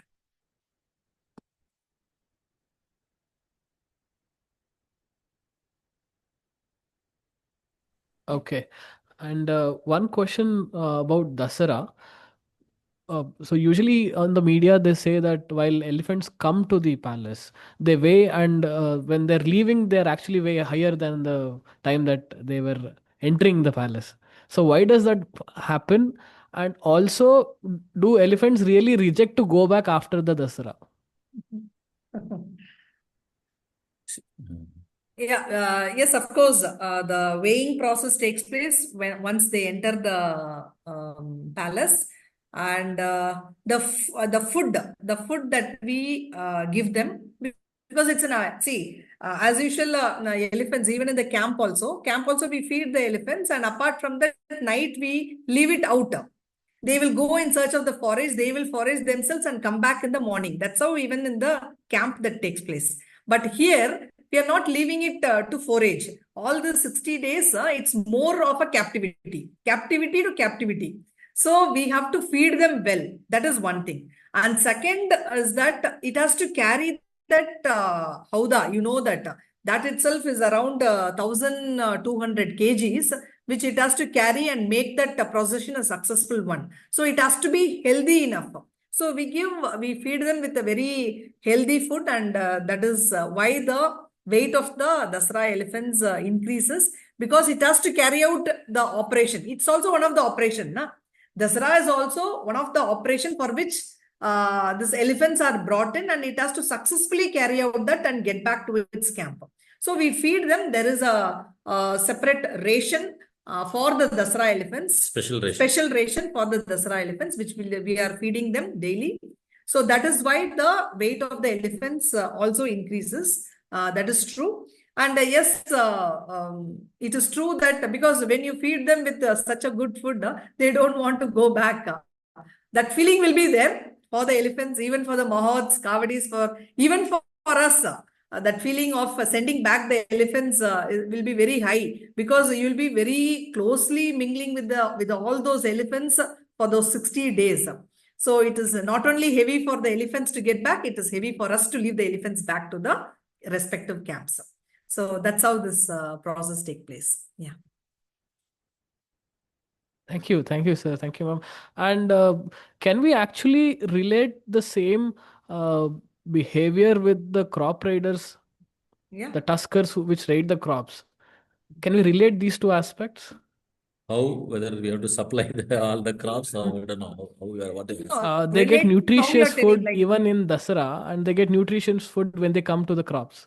yeah, So can we relate the similar behavior? Yeah, that's Yeah. what Ramesh sir explained. Now, why those only the few elephants which is getting addictive? It wants to come back. See, Dashara is a state festival. It's a pride of Karnataka. It's a pride of Karnataka. Over the years, it became fanfare. Nowadays, every year the fanfare is increasing. They're spending more money. They're doing more very popularly. So similarly, the elephants are treated. They're treated like a VIP when they come. And second, every day they are walking among the crowds. They're walking for 5 kilometers every day, going among the crowds, sound, so many disturbance. They also get stressed also. So since they are doing work, they get stressed, they are being fed well. And all the people know they are fed with the special ration. Since they are coming to the city and doing strenuous work with a lot of stress disturbances.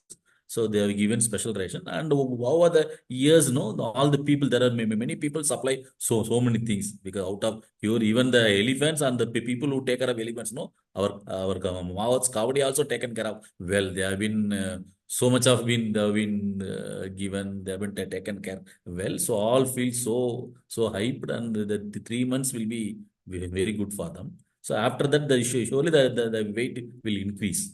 Weight will increase. Then they will go back to the routine work. They will get normal.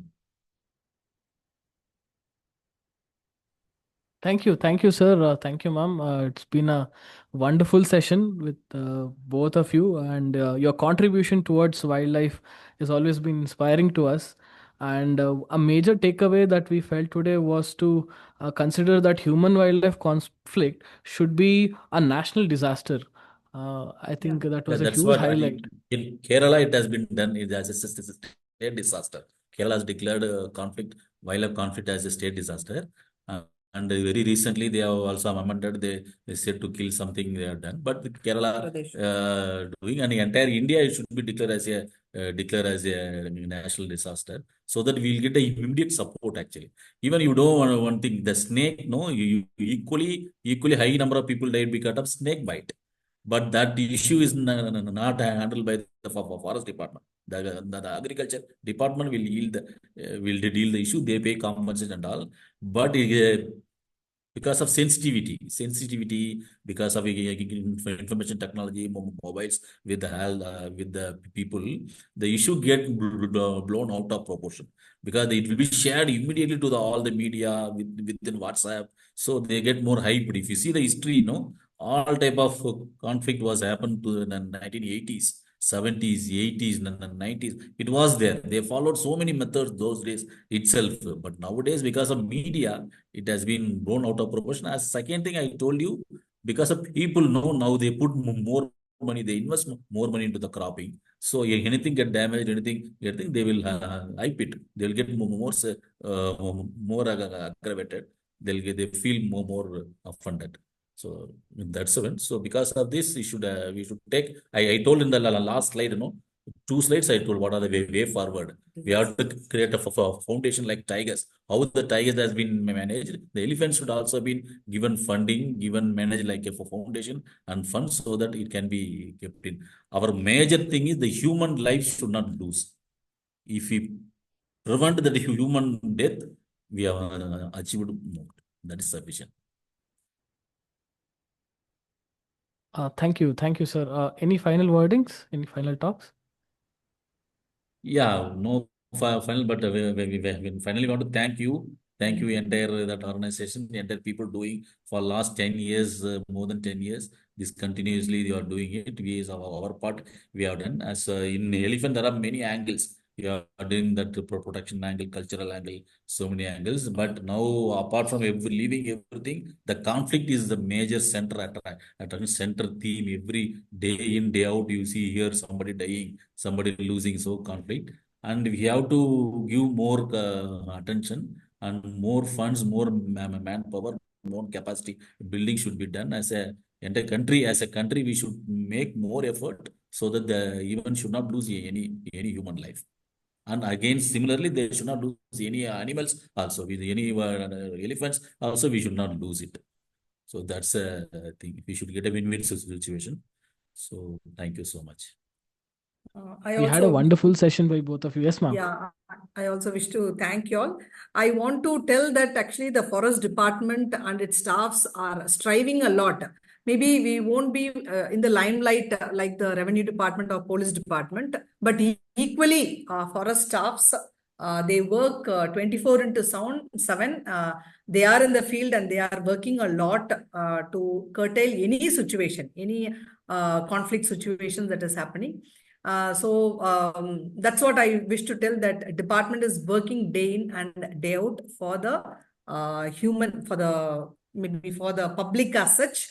And hopefully in the future years, the human elephant conflict situation should come down, and we work in tandem with the public, and we want to get full support from the public also, since our staffs are working very hard in the field. And I also thank the Friends of Elephants to carry on with so many sessions like this in future also, and try to reach out to public and try to tell them what the department does for the protection of any wild animal as such it is, and for the human beings yeah. Thank you so much. Thank you, sir. We surely take your opinions and feedbacks. And from Friends of Elephants and the Wildlife Academy, I would like to thank both of you for being such a wonderful panelist. And I would also like to tell you that this event has become a very successful one. I think Elephant Couples has been titled very well to Dr. Malathi ma'am and Dr. Ramesh sir. So thank you for this event, and I will like to congratulate both of you for your promotion to Chief Conservator of Forest, CCF. So congratulations and thank you for this wonderful session. Thank you. Thank you so Thank much. you. Thanks all. Thanks one and all. I think after becoming CCF, this is our first session. So we feel very happy to be part of Friends of Elephants. Yeah. Thank you. Thank you, sir. Thank you, ma'am. Thank you so much. Thank you. Bye. We now conclude the session. Thank you.